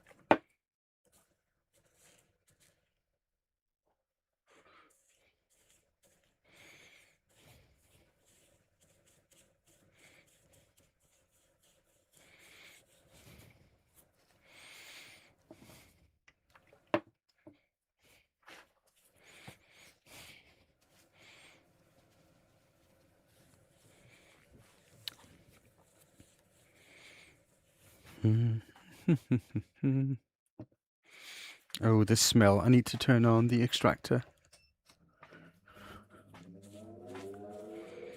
It is the smell of solvent. I'm not particularly fond about that smell. I heard some woodturner who did a demo once say that he particularly doesn't mind that smell, and he just froze for a little bit and says it's probably not the best idea when you're doing a demo to say that you like the smell of solvent.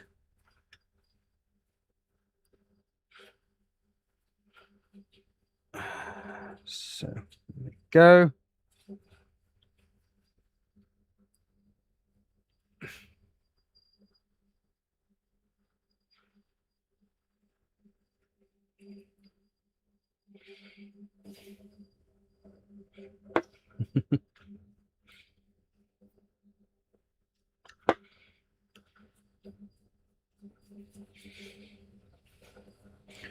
Okay, so I think I got everything covered, which is actually a really good thing because that's what I needed. And this is starting to stick, which is supposed to, just not to my hand and gloves.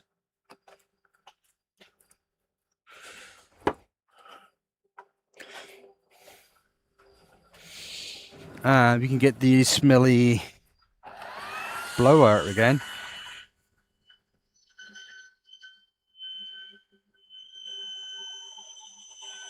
Just to dry it.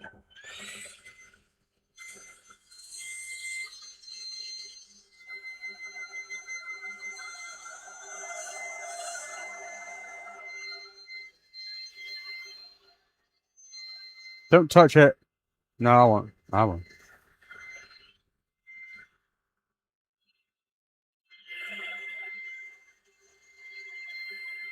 This is just a sanding sealer though, so I'm going to touch it in a minute.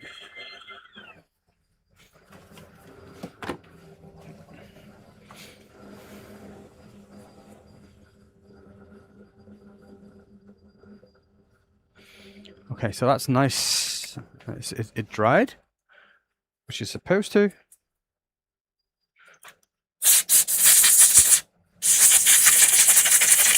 Now I have a ball of steel wool, really fine 444 steel wool.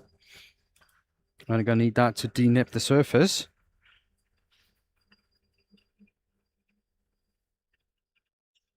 Which means everywhere that it didn't dry even, this should hopefully take care of.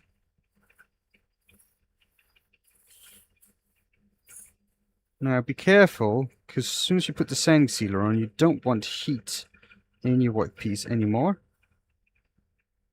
So it's just a light touch with that stuff. And make sure that it's a clean piece.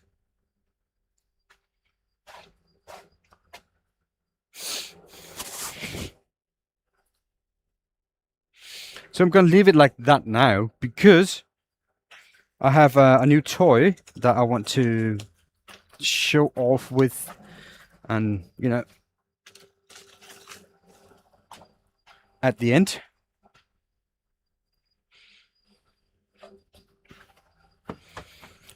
So right now we can just take that off and hope that the rest, oops, sorry, goes to plan.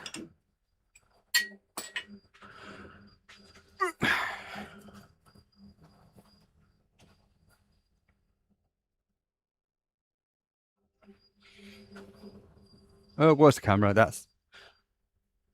No? What camera? There it is. So that's a light sky. Okay.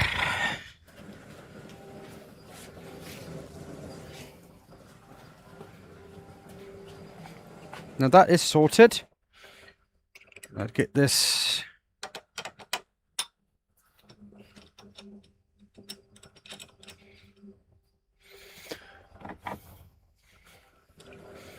set up in reverse on the chuck. I'm going to try. I hope it's going to turn out true. Oh yeah.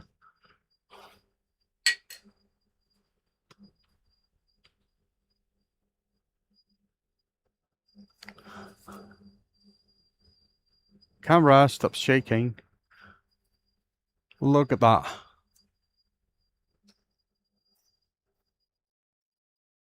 That turns really well. So that's good. Give that another tighten. There you go. Make sure that it's nice and secure.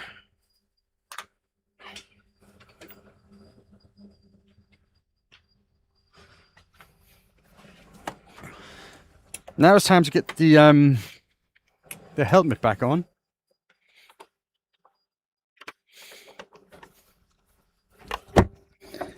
Because it's going to turn again.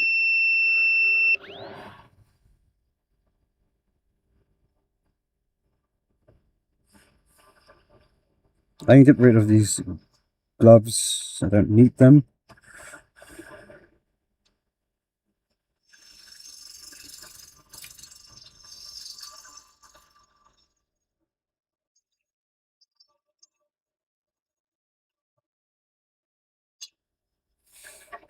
That was a little bit high.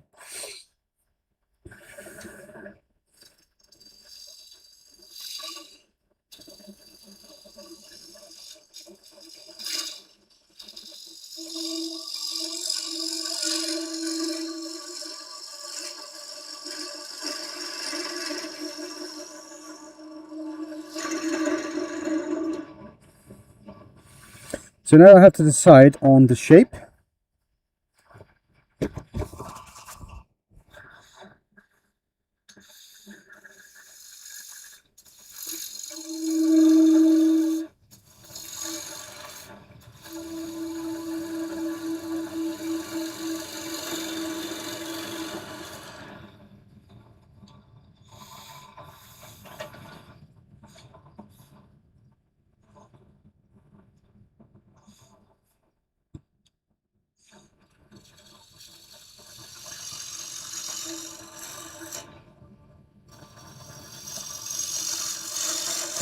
what I'm doing right now, I am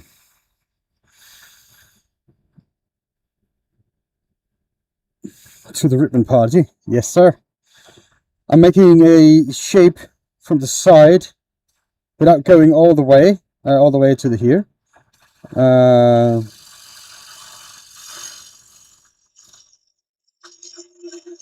I'm just trying to figure out what I want to do.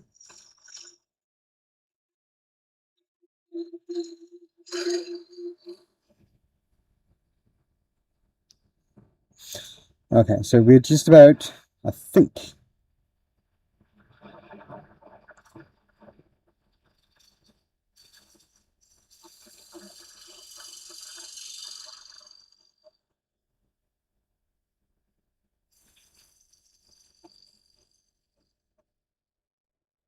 something like that. Curve.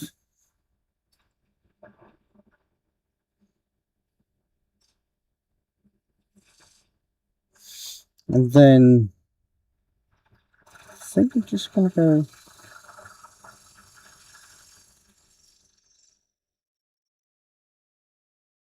with that. Again, I can refine that curve later. And here I'm just going to go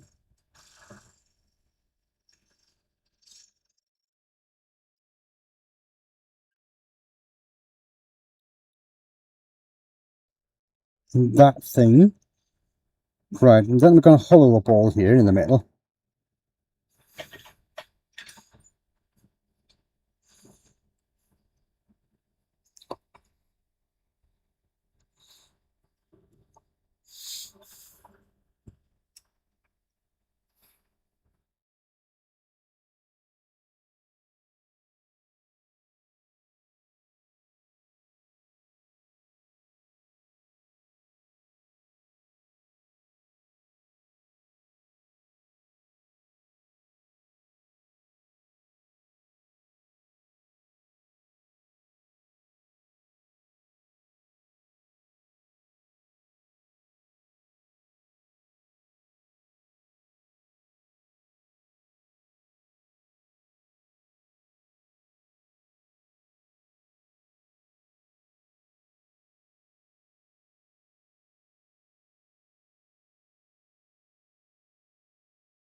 Sorry, I haven't put no audio.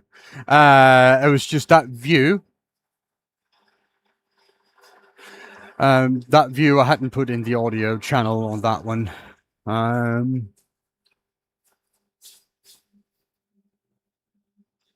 So I was just thinking to do a medallion in the middle, like I did on the other ones. As you can see, there's a medallion and there's the medallion as well. I think a medallion there is a good idea. I just need to decide what size it's going to be.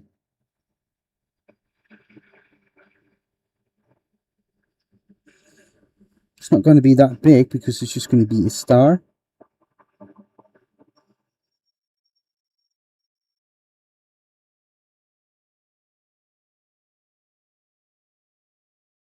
I think that will do.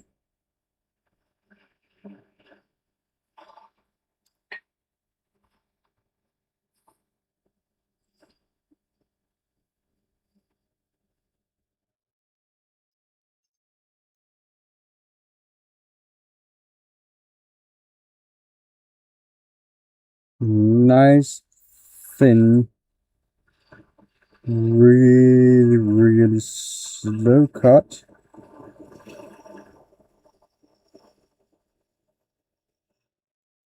All the way to there.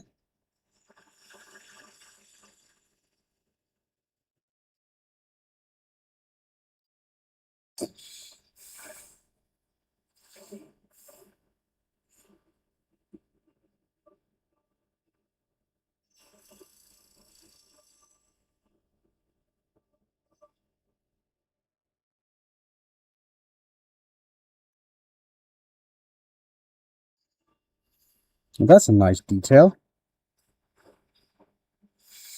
That is a nice detail.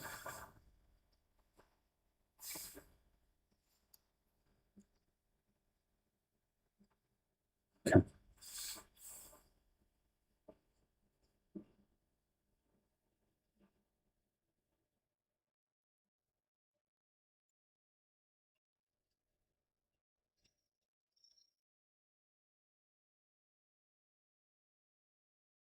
Sorry, my head hit the camera.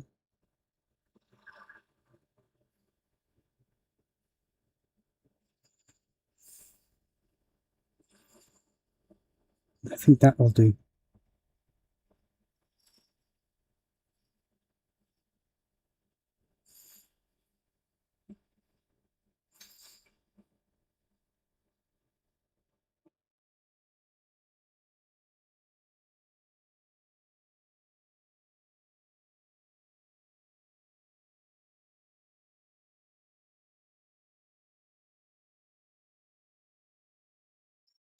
Uh,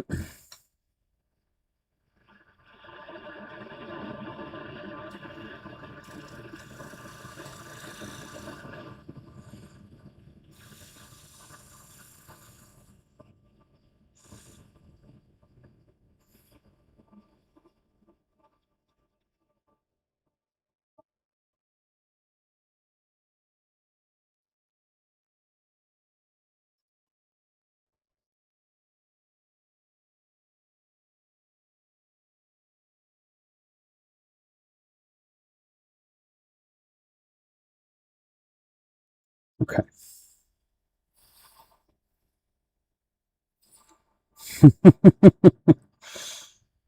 Well, I mean, that's not a bad way to start your day, is it?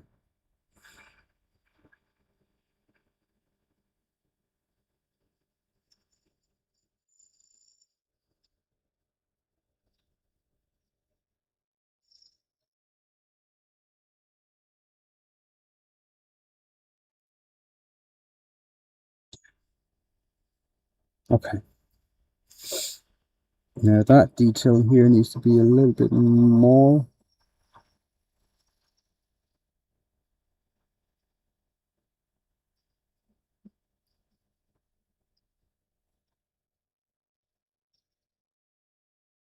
Okay. Now I don't want to overdo it, but I still want a nice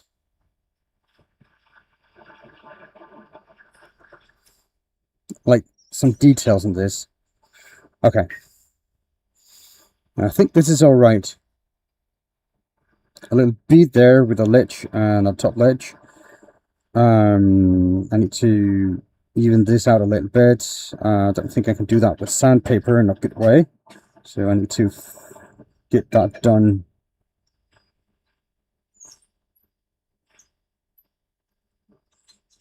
My gouge.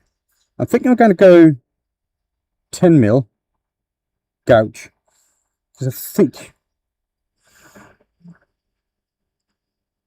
it's a lot smaller.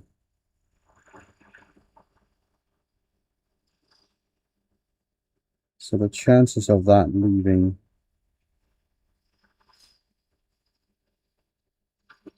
marks from the heel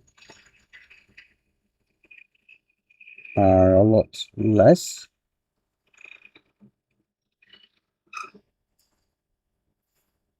See? And I got a really nice surface there.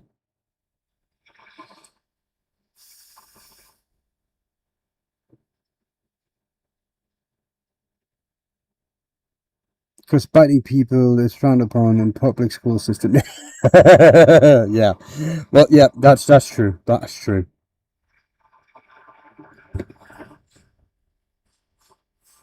Okay, so we need to make a star in here.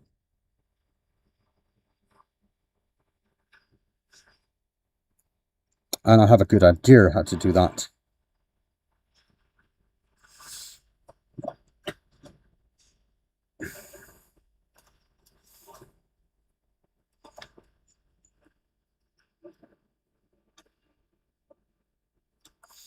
I just need get out. Right. So this texturing tool comes with 4 different wheels.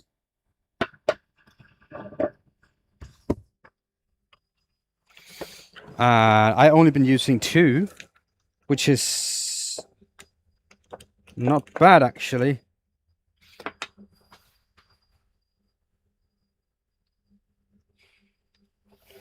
So I've been using these 2. Now it's a flat side with a curve on it, and this really pointy one. That pointy one is actually really good for what I want to do. So I need to replace that.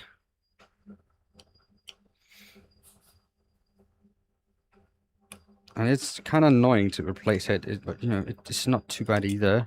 It's just because these are sharp, so there's a high risk of cutting yourself.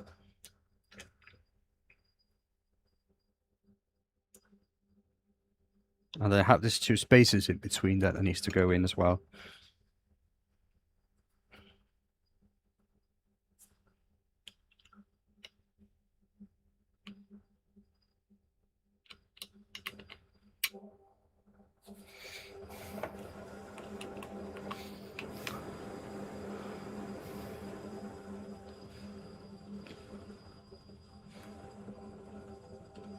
Yeah, we had -9 or 10 degrees last night here.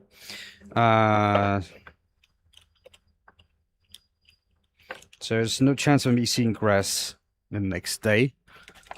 It's still minus, so it's below freezing.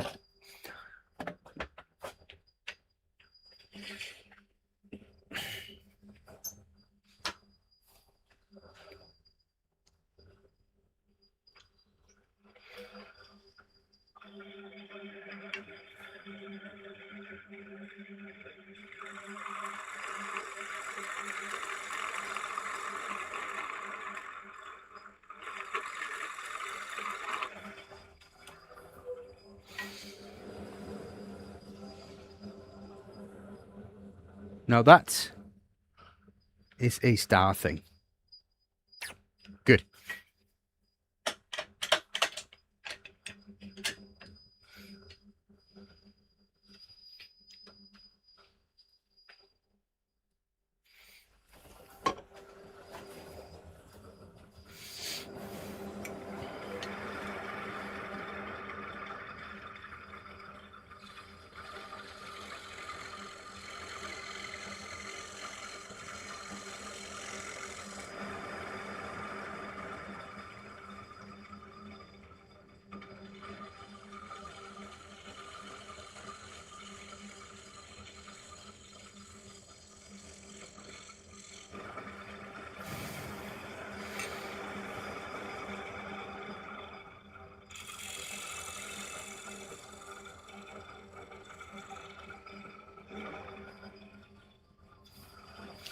Hello, John. We are making a starburst ball, is what I decided to call it.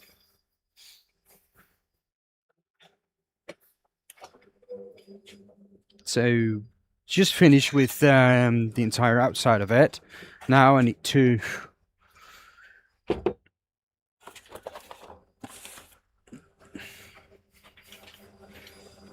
got the star in here. Looks like a little bit like a black hole.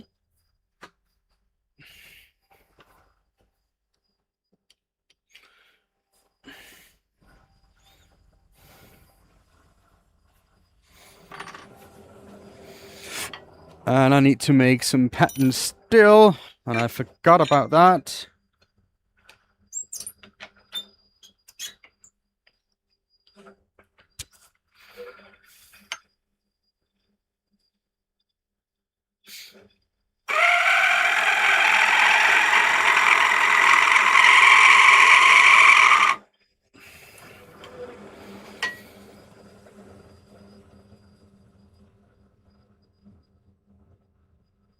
That is good.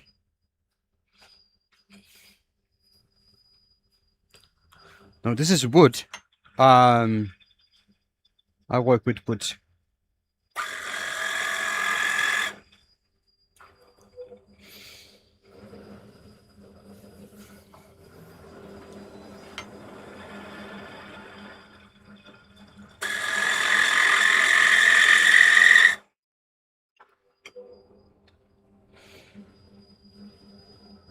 Oh yeah. Now that's a star coming to life, or a black hole, or whatever you think it's going to be.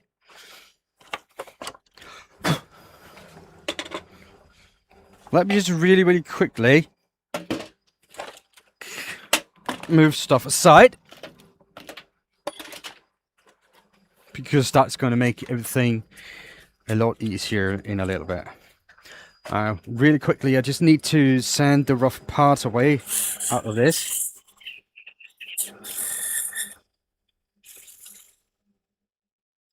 And I also need to sand the ball itself on the inside. It's nice, but it's not perfect.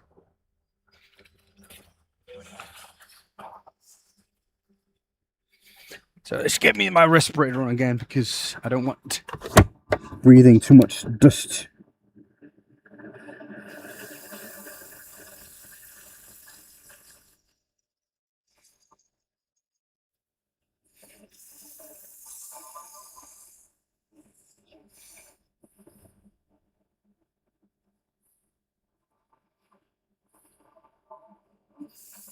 I don't know which is best. This one's probably better.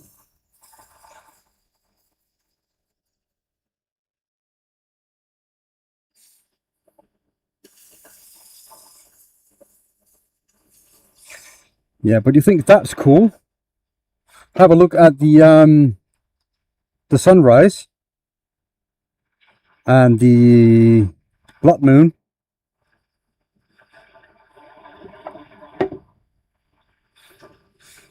Now we're going to make a starburst.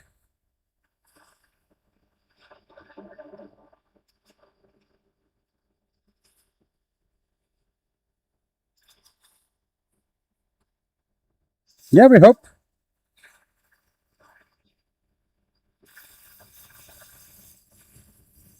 When I say we, it's just basically me.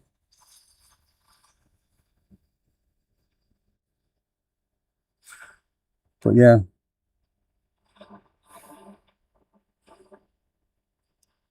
I want it to be nice.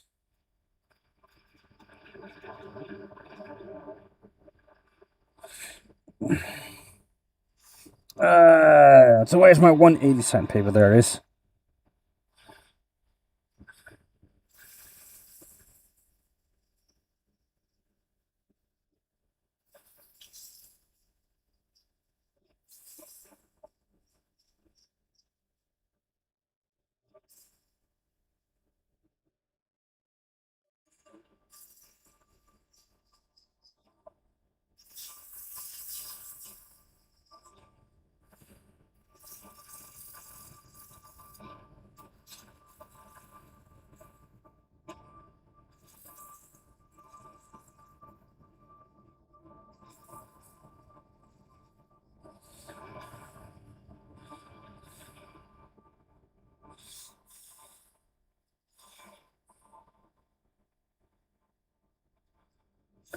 Thank you, mate. You all have a good day as well.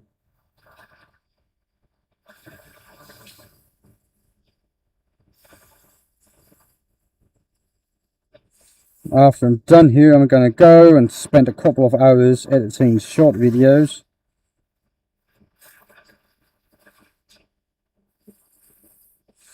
Because that's really fun.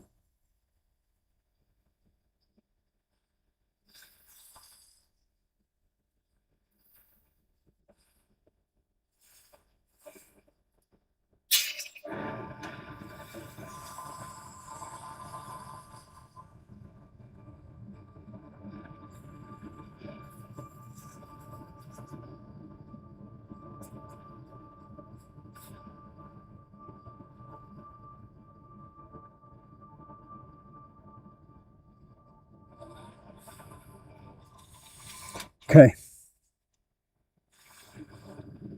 That's not too bad, really. That's really good. I'm happy with that. And that's, you know, basically what is important.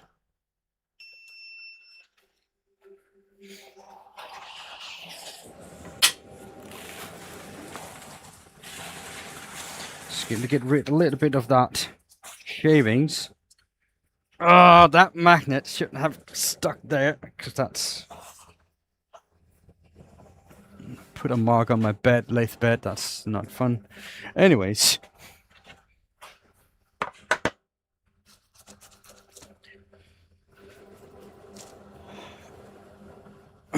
Okay.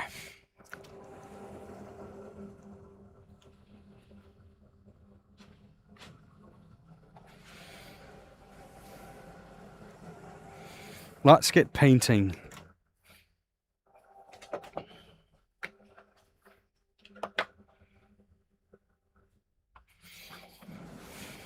Gloves, first of all.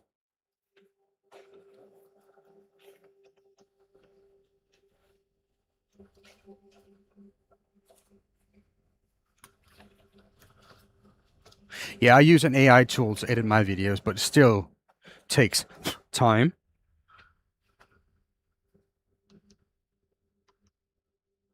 Because it's gonna, yeah. I just can't just post it straight off the tool because there's just a lot of things that's not right. I don't get them all, but I get a lot of them.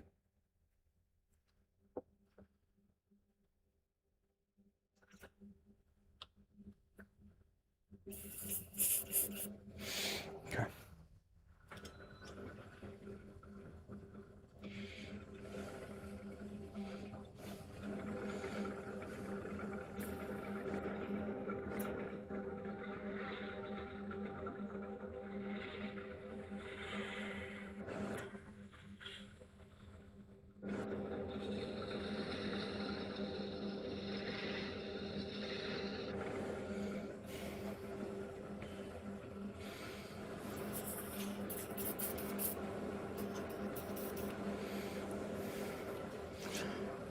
What a little sarcasm.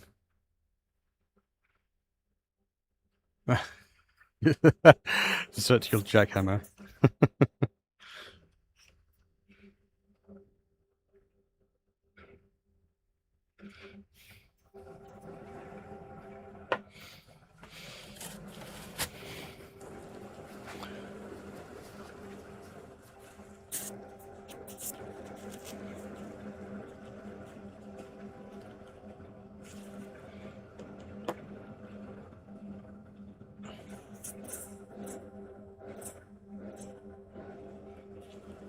Okay.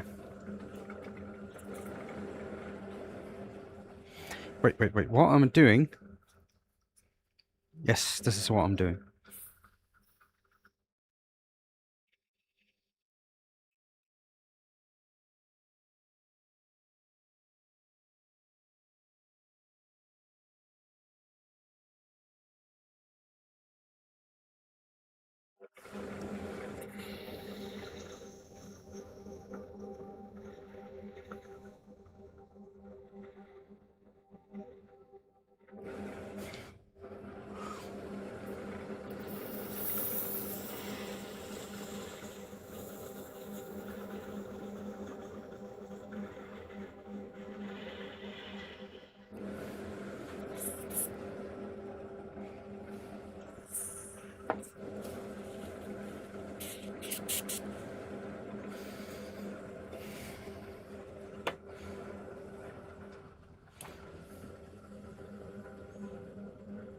Okay. Right, so let's get this straight.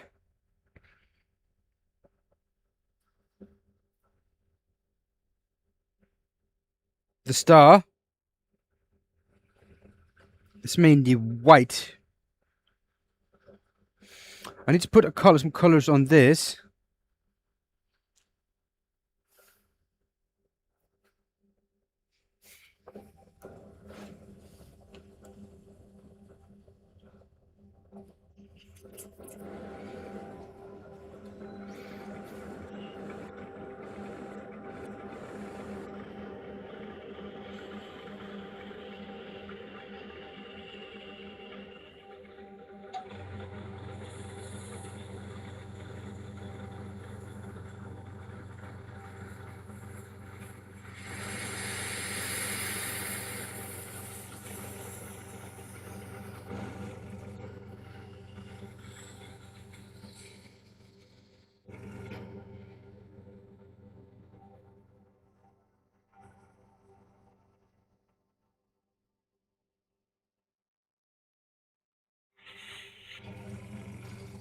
Okay.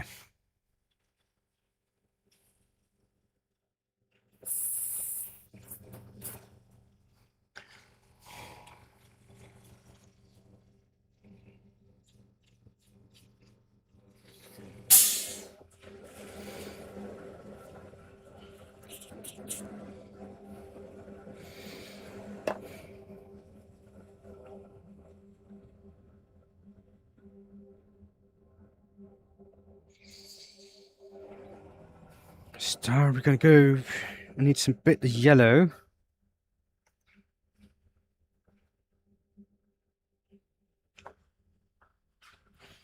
But need that to be dry first. So back with the old hair salon.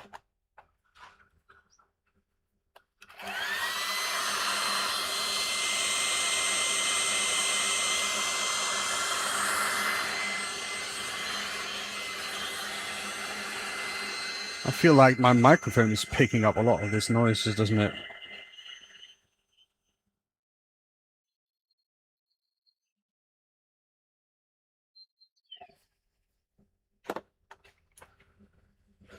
Okay.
So I need a little bit burnt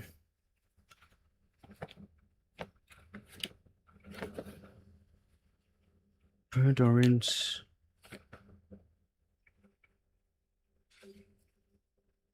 Trouble is just a really light coat. Just a really light one.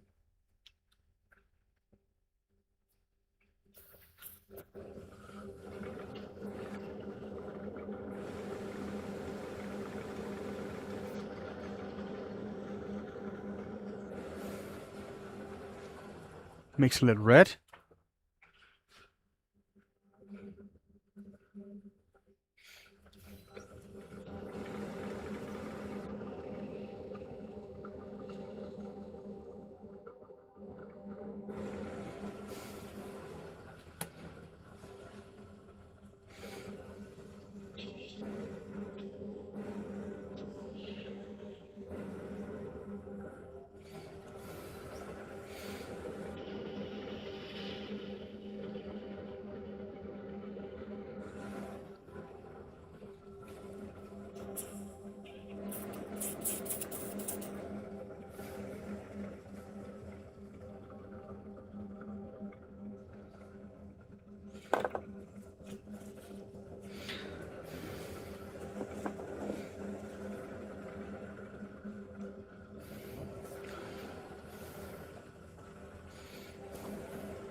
Yeah, that was not good.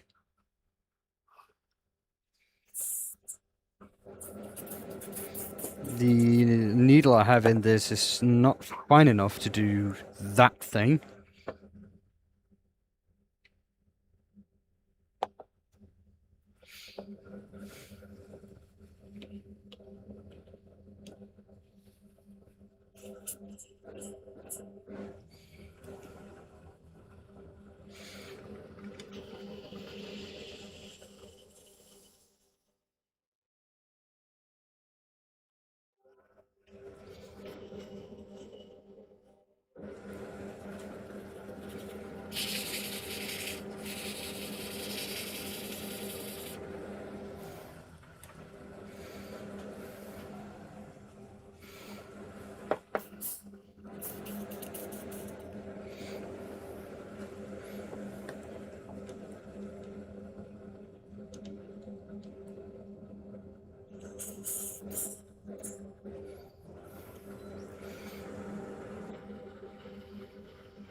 That's a lot better.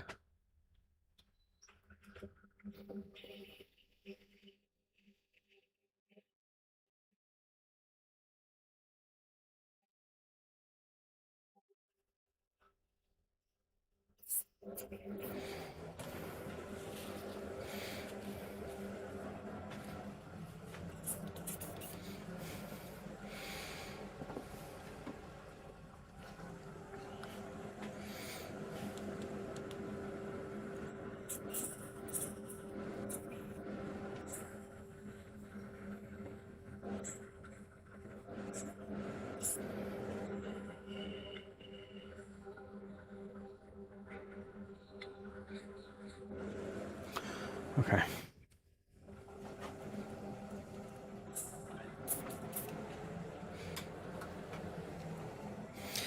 So that's good. I am reasonably happy.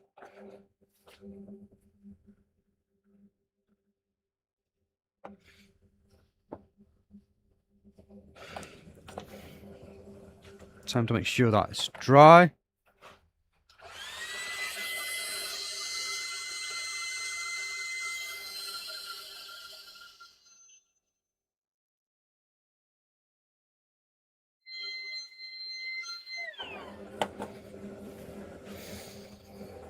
Get some more of that midnight blue into that part over out here.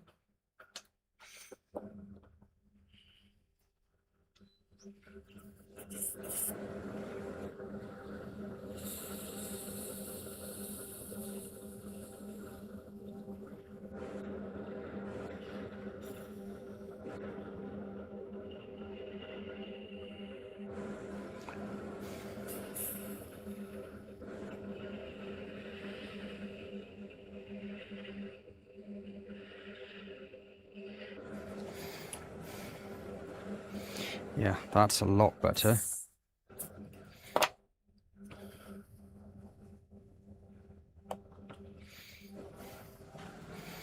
So a bit of paper and dry my fingers. Dry this piece.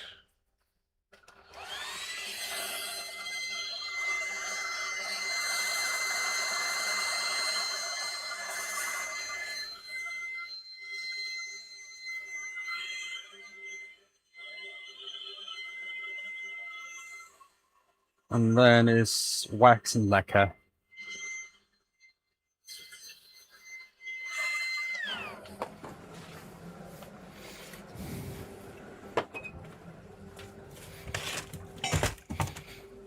I just need to make sure about one thing.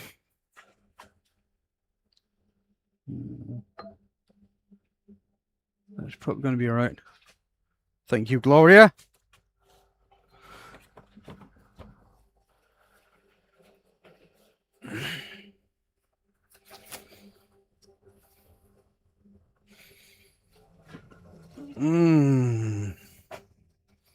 Sorry, my ears just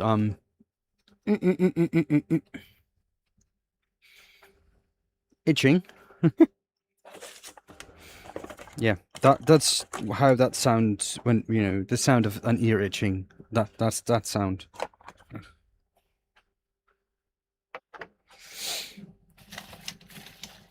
Okay, so let's see.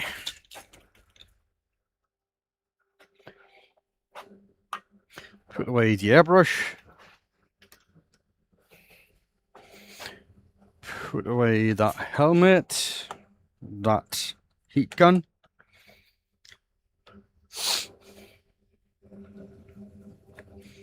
And we're going to start by adding our colored wax.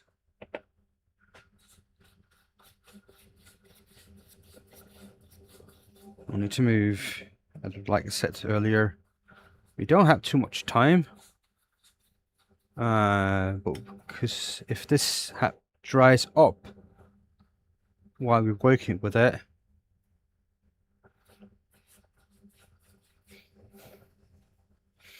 it's not going to be easy to get off again.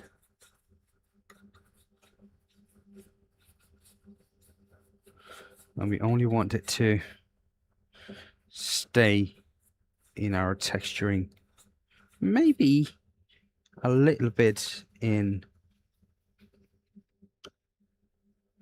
some of the details that I put in.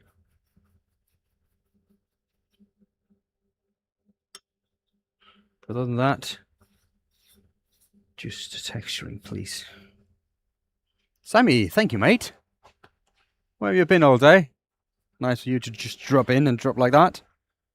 I appreciate that.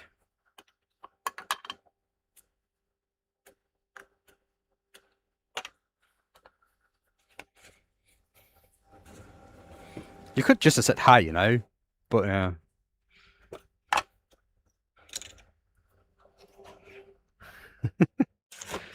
not going to say no to a few quid.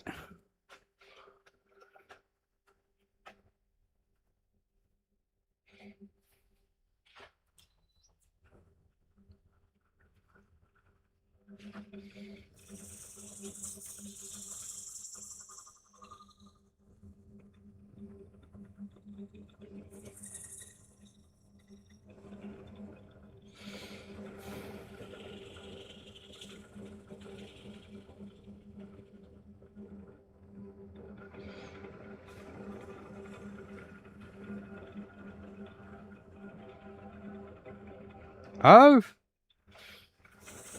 that's nice. I didn't know. So what do you think about this one?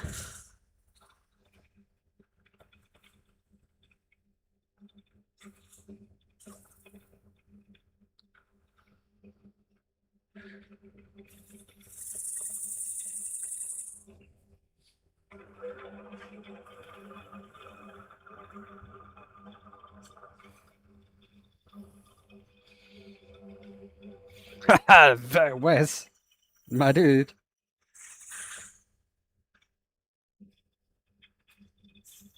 Thank you, mate. Appreciate that.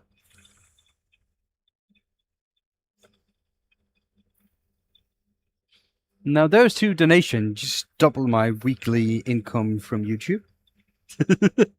So it just goes to show, if you want to be a full-time YouTube creator or content creator, you need to get really lucky.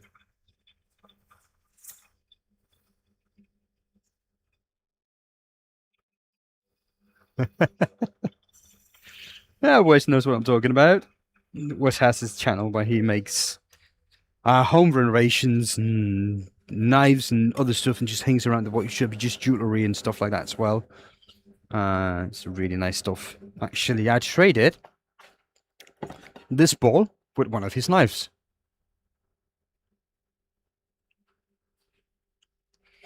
And then I made this one because I thought the first one was cool. I'm going to ship that as well. He knows this.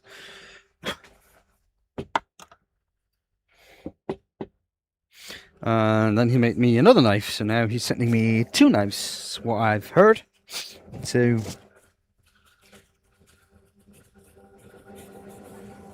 I'm looking forward to receiving those, and I'm hanging them on my wall or my desk or whatever.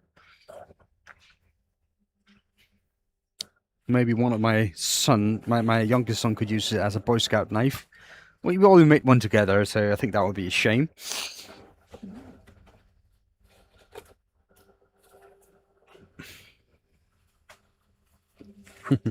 Yeah, so I had to make this one because I want to ship that over to you in the next couple of weeks. My students are not done yet.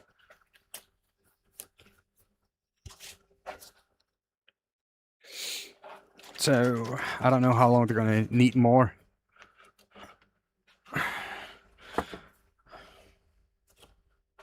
And also, I have a commitment with the with John from Maverick Pens. He sent me a blank. And I need to make something with that blank, but I just haven't been inspired yet. And now it's starting to get a little bit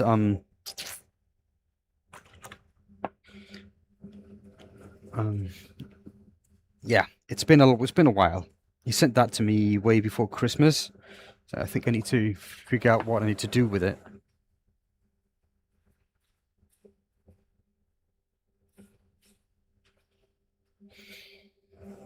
I think I'm just going to make him a nice little hollow form from it with a finial. That could be the next week's. I mean, it all's going to be nice anyway, but yeah.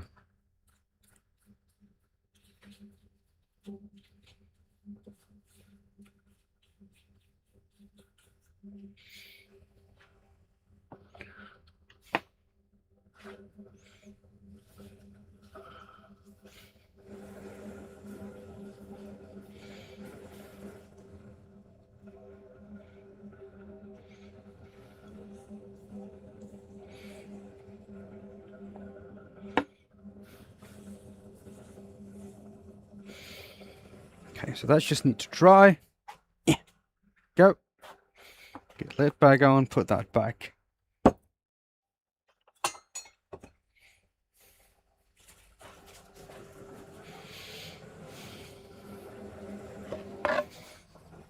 Oops, I'm not done with that yet. I need this to dry.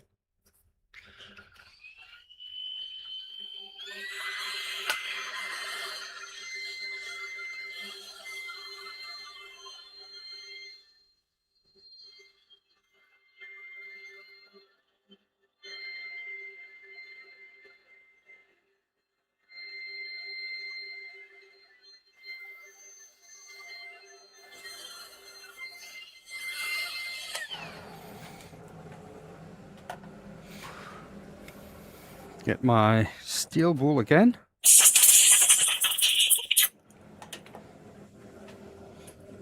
if this is dry. It feels like it is.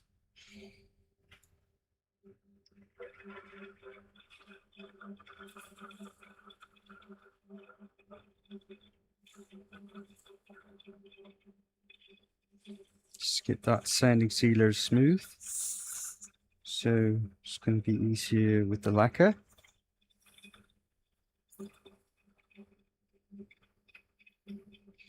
Now we're almost getting to the time where I get to play with my new tool.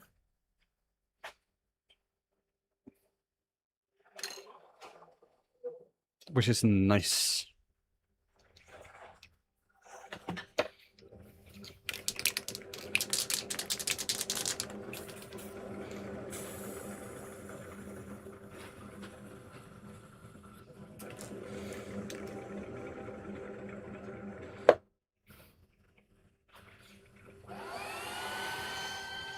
Do do do do do.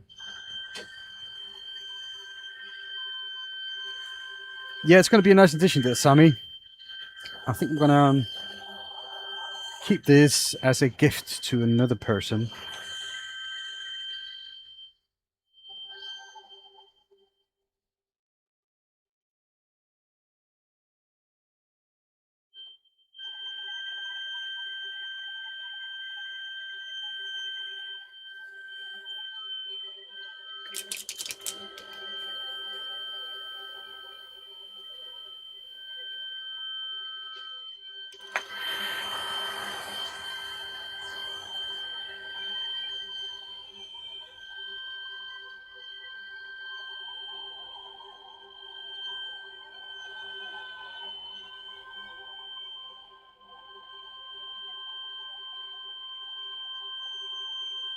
The thing is,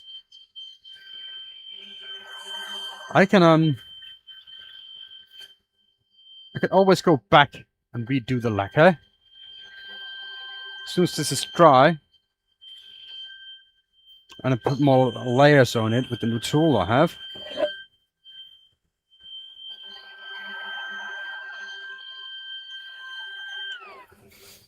So it just needs to be dry enough for me to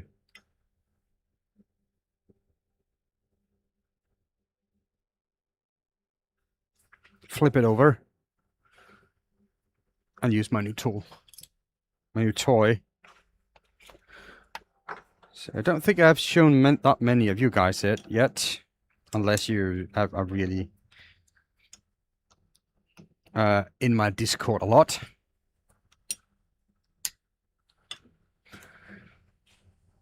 I haven't seen you in my Discord, Wes. Have I? I know you have your own Discord now, don't you? But I haven't seen you in mine.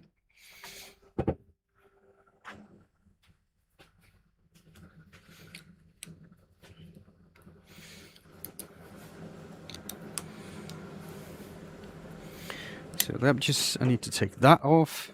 To take this off.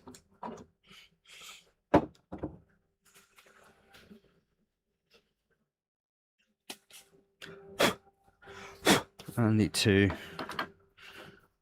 put this here.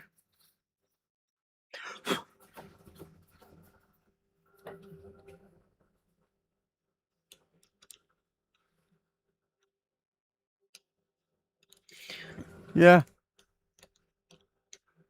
It's just a chat program. It's nothing fancy.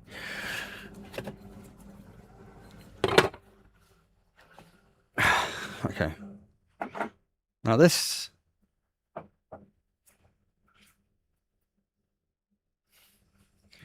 It's where it starts to get interesting.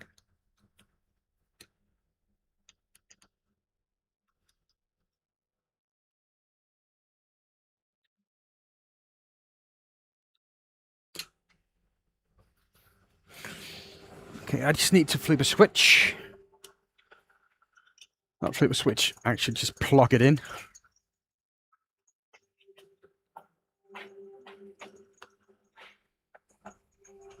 Now, what's cool about this, here, I have a vacuum, right?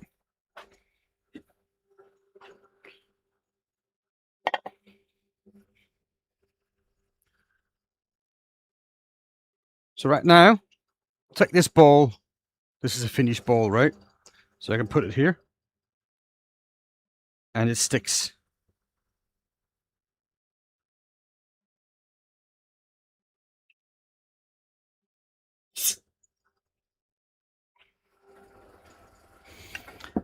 So what I'm going to do, because I need to, and it sticks really, really well, by the way. It's not just a flimsy thing.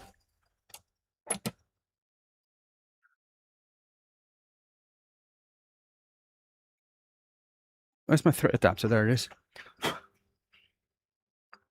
So I have a thread adapter for my tailstock, my live center. Bam! Because it's mounted on a chock steel, I can mount it like this. Hello, Chris.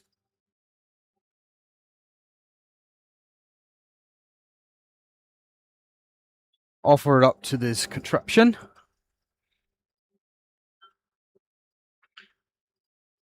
Turn on the vacuum.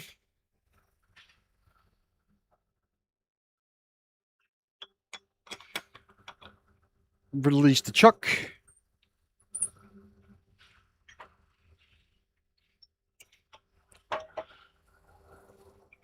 And now it sticks.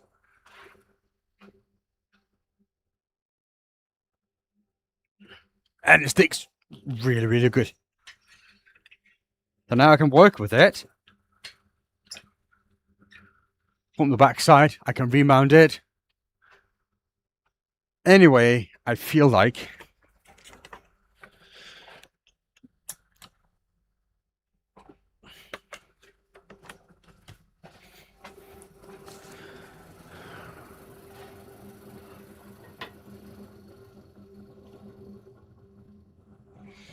that is a nice piece of kit.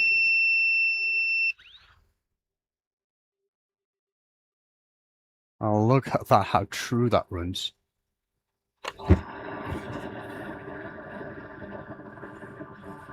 And there are no RPM limits on it, but I'm not going to go too fast because it's the first time I'm working with it.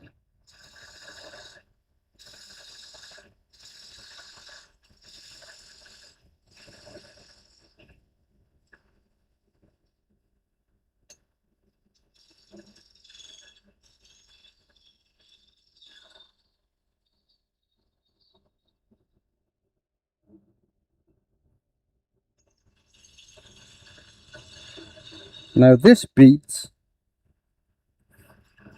my old chuck system by a mile. Not chuck system, my cold jaws.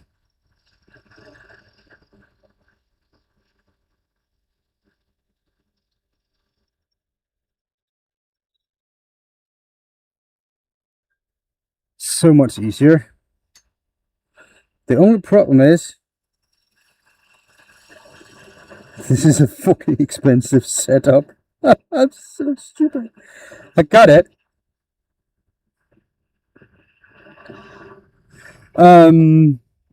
This kit here, that chuck, that adapter, and that pump is about 500 US.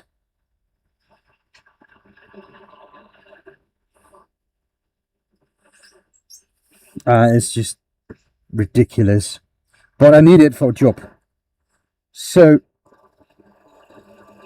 I can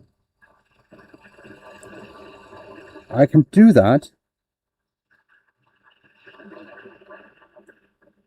and write it off as a business expense.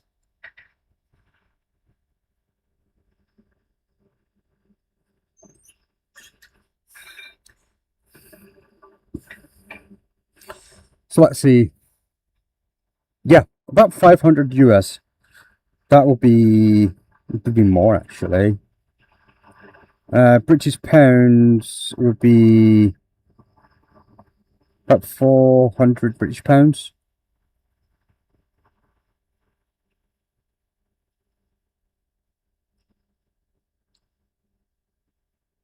Yeah. It was just, yeah, 400-ish.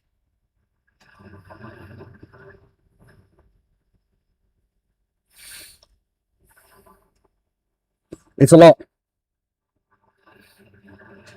This is just a medium chuck. There are smaller and larger chucks, and I want all of them, but you know,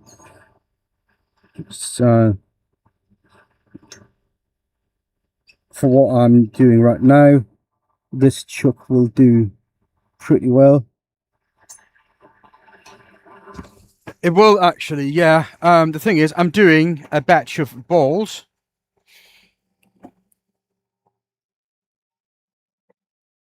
That needs to be done on the CNC. So the balls come out like something like this. It's going to look like this, sorry. This is how it's going to look. This is how they come out of the CNC. They're done on the CNC due to precision tolerances. They're extremely small in this, 0.5 of a mil.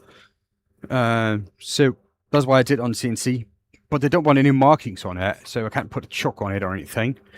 The rim is curved really, really big.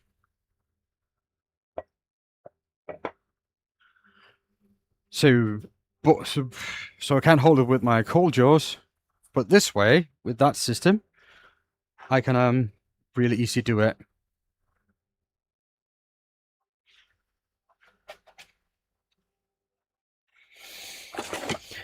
So yep.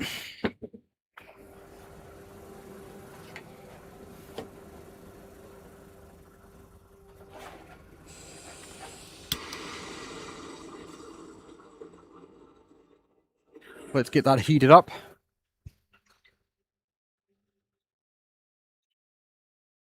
Yeah, about £400. So what would be, to be honest.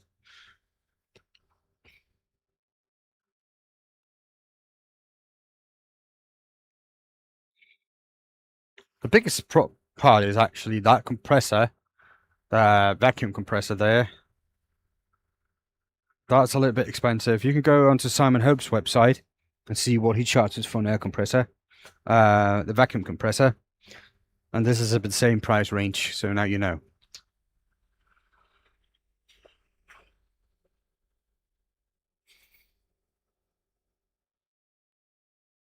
The drum trucks themselves are not too bad.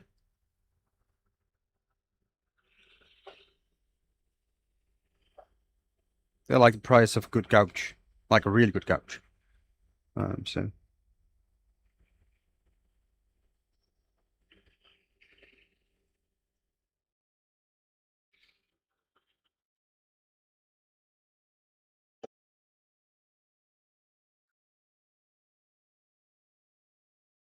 I think this is running low on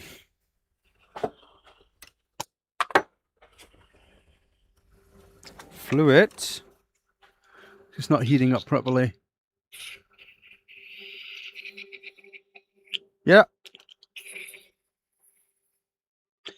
It's a nice tool to have, and I'm really, really happy about it. I've wanted one for years and years and years. It's just, the price was just too much for me to justify just getting for the fun of it. But now I had a really good reason to do it. So there you go.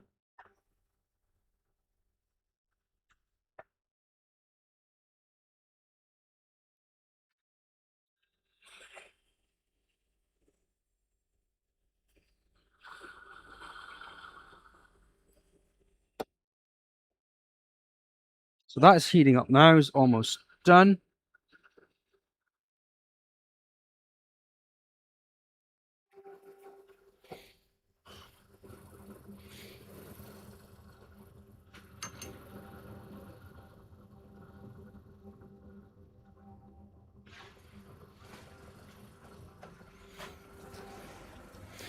So that's burned. Let me put that away. I'm done with that.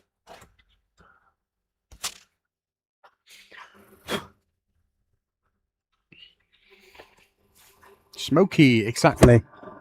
Well, it is hot, that one.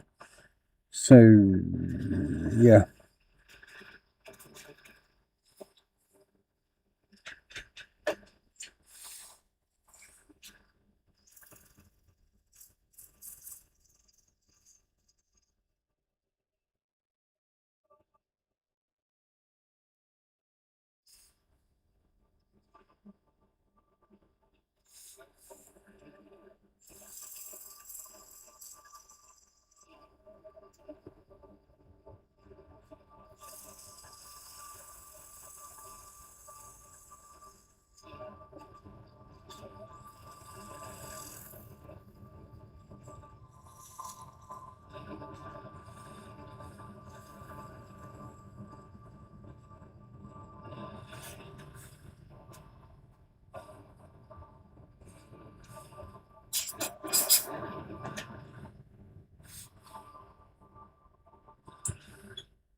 And it just keeps on holding it. It's just amazing.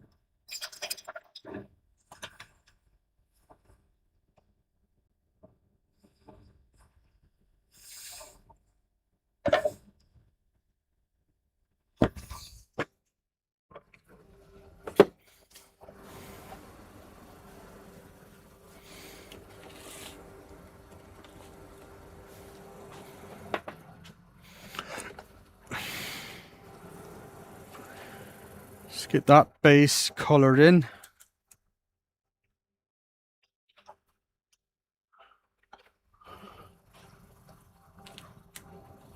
Let's do something completely different on the base, just because, nah, that's going to look weird.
Okay, so that's that.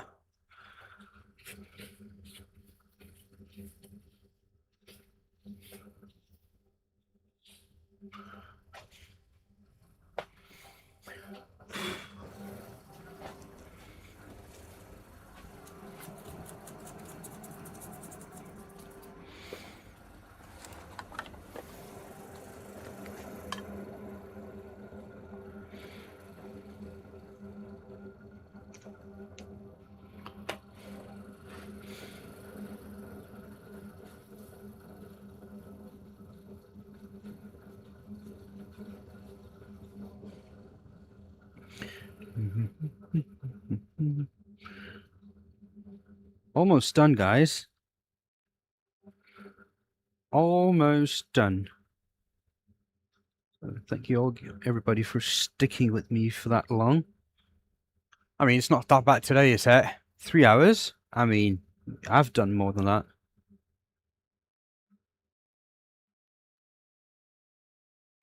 And we did 3 balls today. Mind you, 2 of them I cut them open, but you know, we did 3 balls anyway.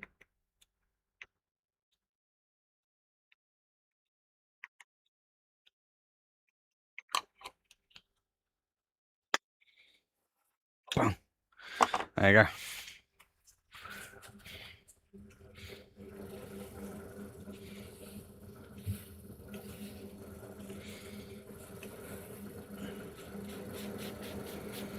Look how crisp that logo's looking after we do this.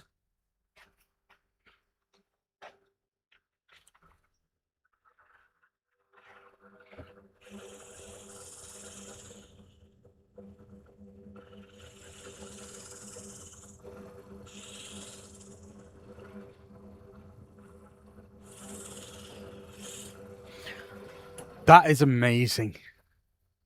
Please don't cut this one. Nah. Nah. No, no, no. That would be bad, wouldn't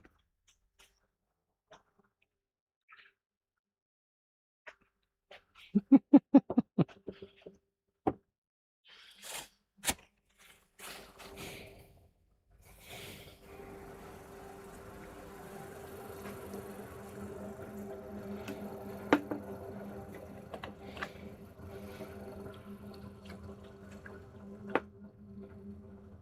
How is the missus and the kit doing, Sammy?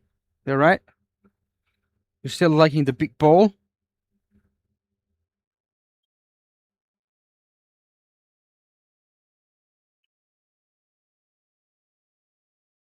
Or have you decided to burn it?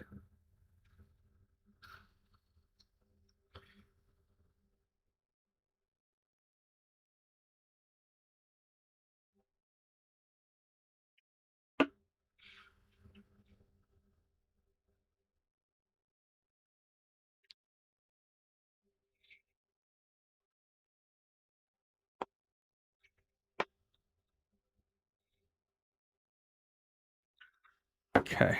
Bam, bam, bam, bam, bam. Please dry.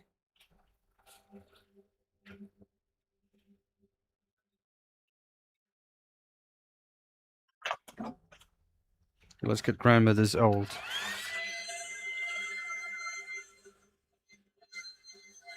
hair blower.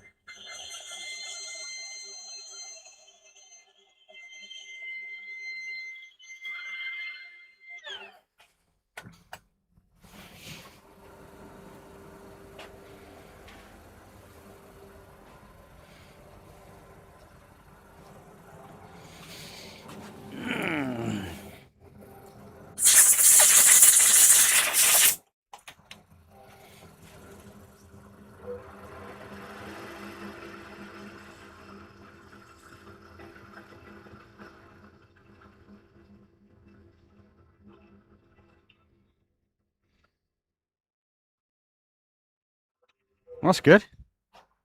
Remember, the grinders have a 25-year warranty on them. Alright? So if they break, let me know.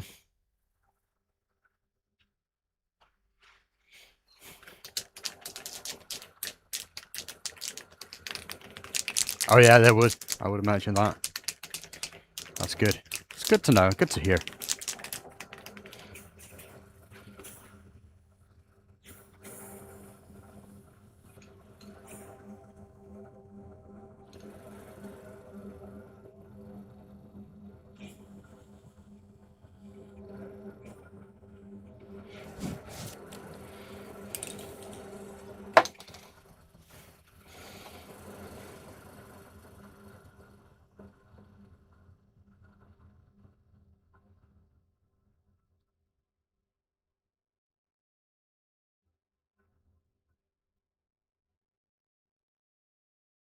Now that just needs to dry.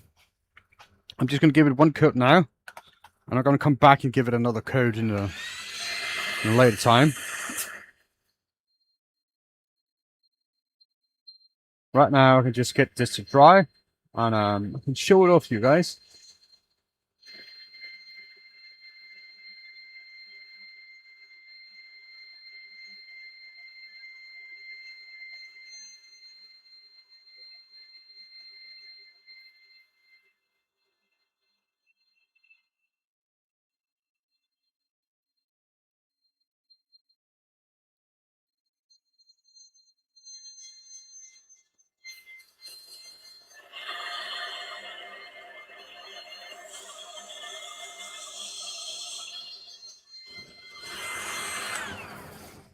So let's see how well that is dry. It looks dry now.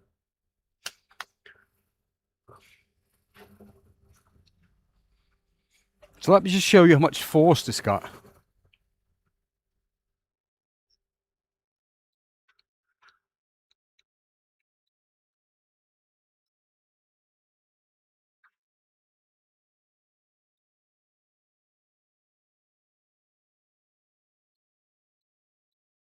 Right, you can see there.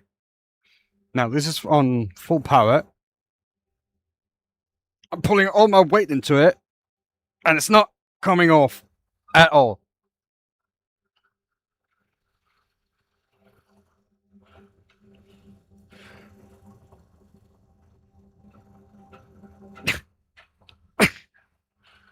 That's how much power that got.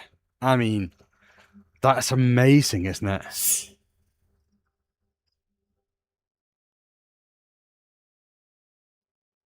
The lacquer wasn't dry on the inside properly. They pulled it out.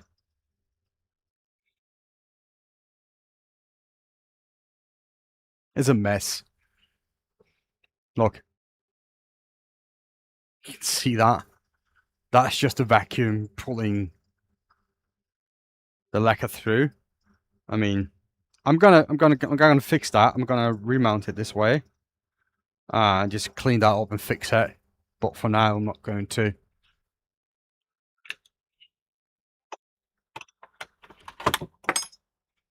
Let me just turn off that compressor because that's making a little bit of a noise.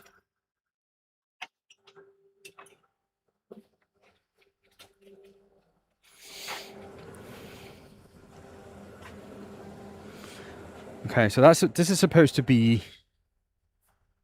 starburst.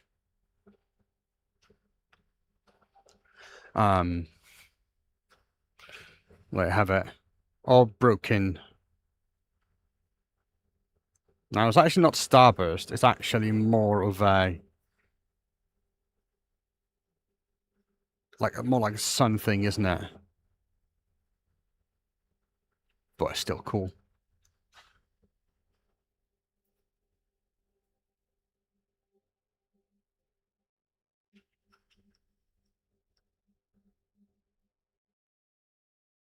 Now I'm going to have to fix this coating. That's going to be easy enough to fix, don't worry. But I need the lacquer to be completely dry before I try it. But yeah, I think this is a cool thing. The effect of the color being pulled out with the vacuum is actually working really, really well.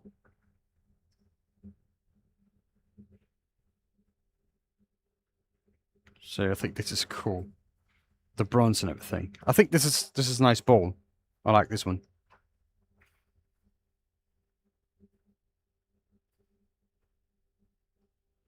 So yeah. Turn that suction off. Very nice. Thank you, mate.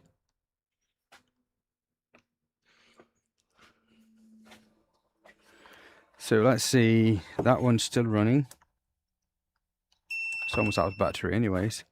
So, what we do today. We made some bowls. We cut them open to check our work. I still have something to do and learn, which is good. And you can see the wall thickness. But then we made this. I think this is nice. It's really cool. I like the bottom especially. That's really nice. That's really nice. So yeah. Thank you everybody for tuning in and staying with me. I enjoyed this. I had fun. So yeah. Be good to the world. The world will be good to you. Stay safe. Enjoy yourself. Keep turning and have fun.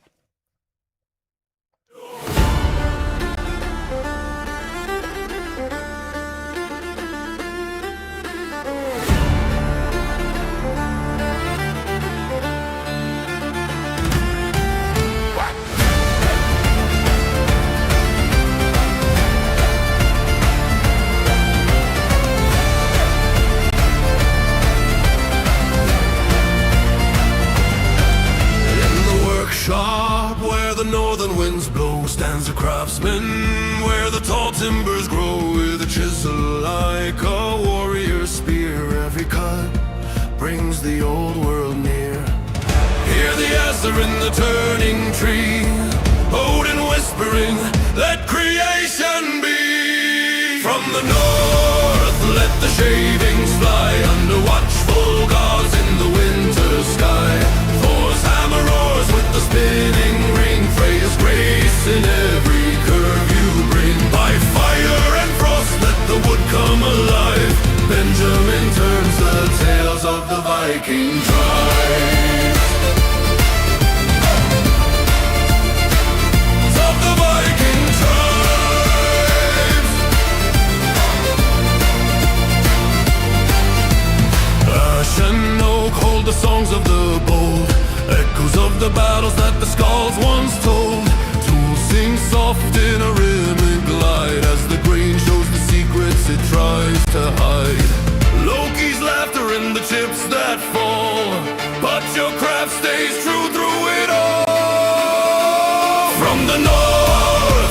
shavings fly under watchful gods in the winter sky.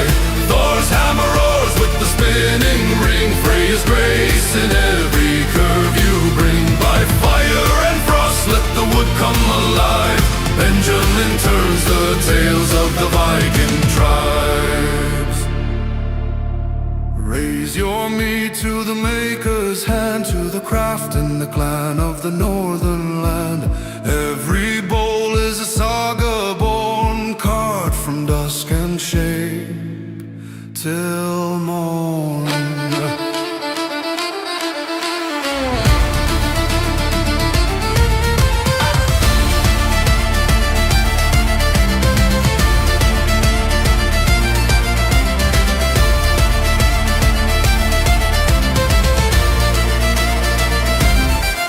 From the halls of the gods let the echoes ring of the wood-turning warrior and the stories he brings. Let the world hear the call from the workshop flame.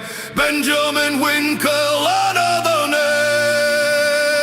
From the north let the shavings fly under watchful gods in the winter sky. Thor's hammer roars with the spinning ring. Freya's grace in every curve you bring. By fire and frost let the wood come alive. Benjamin turns the tales of the Viking tribe.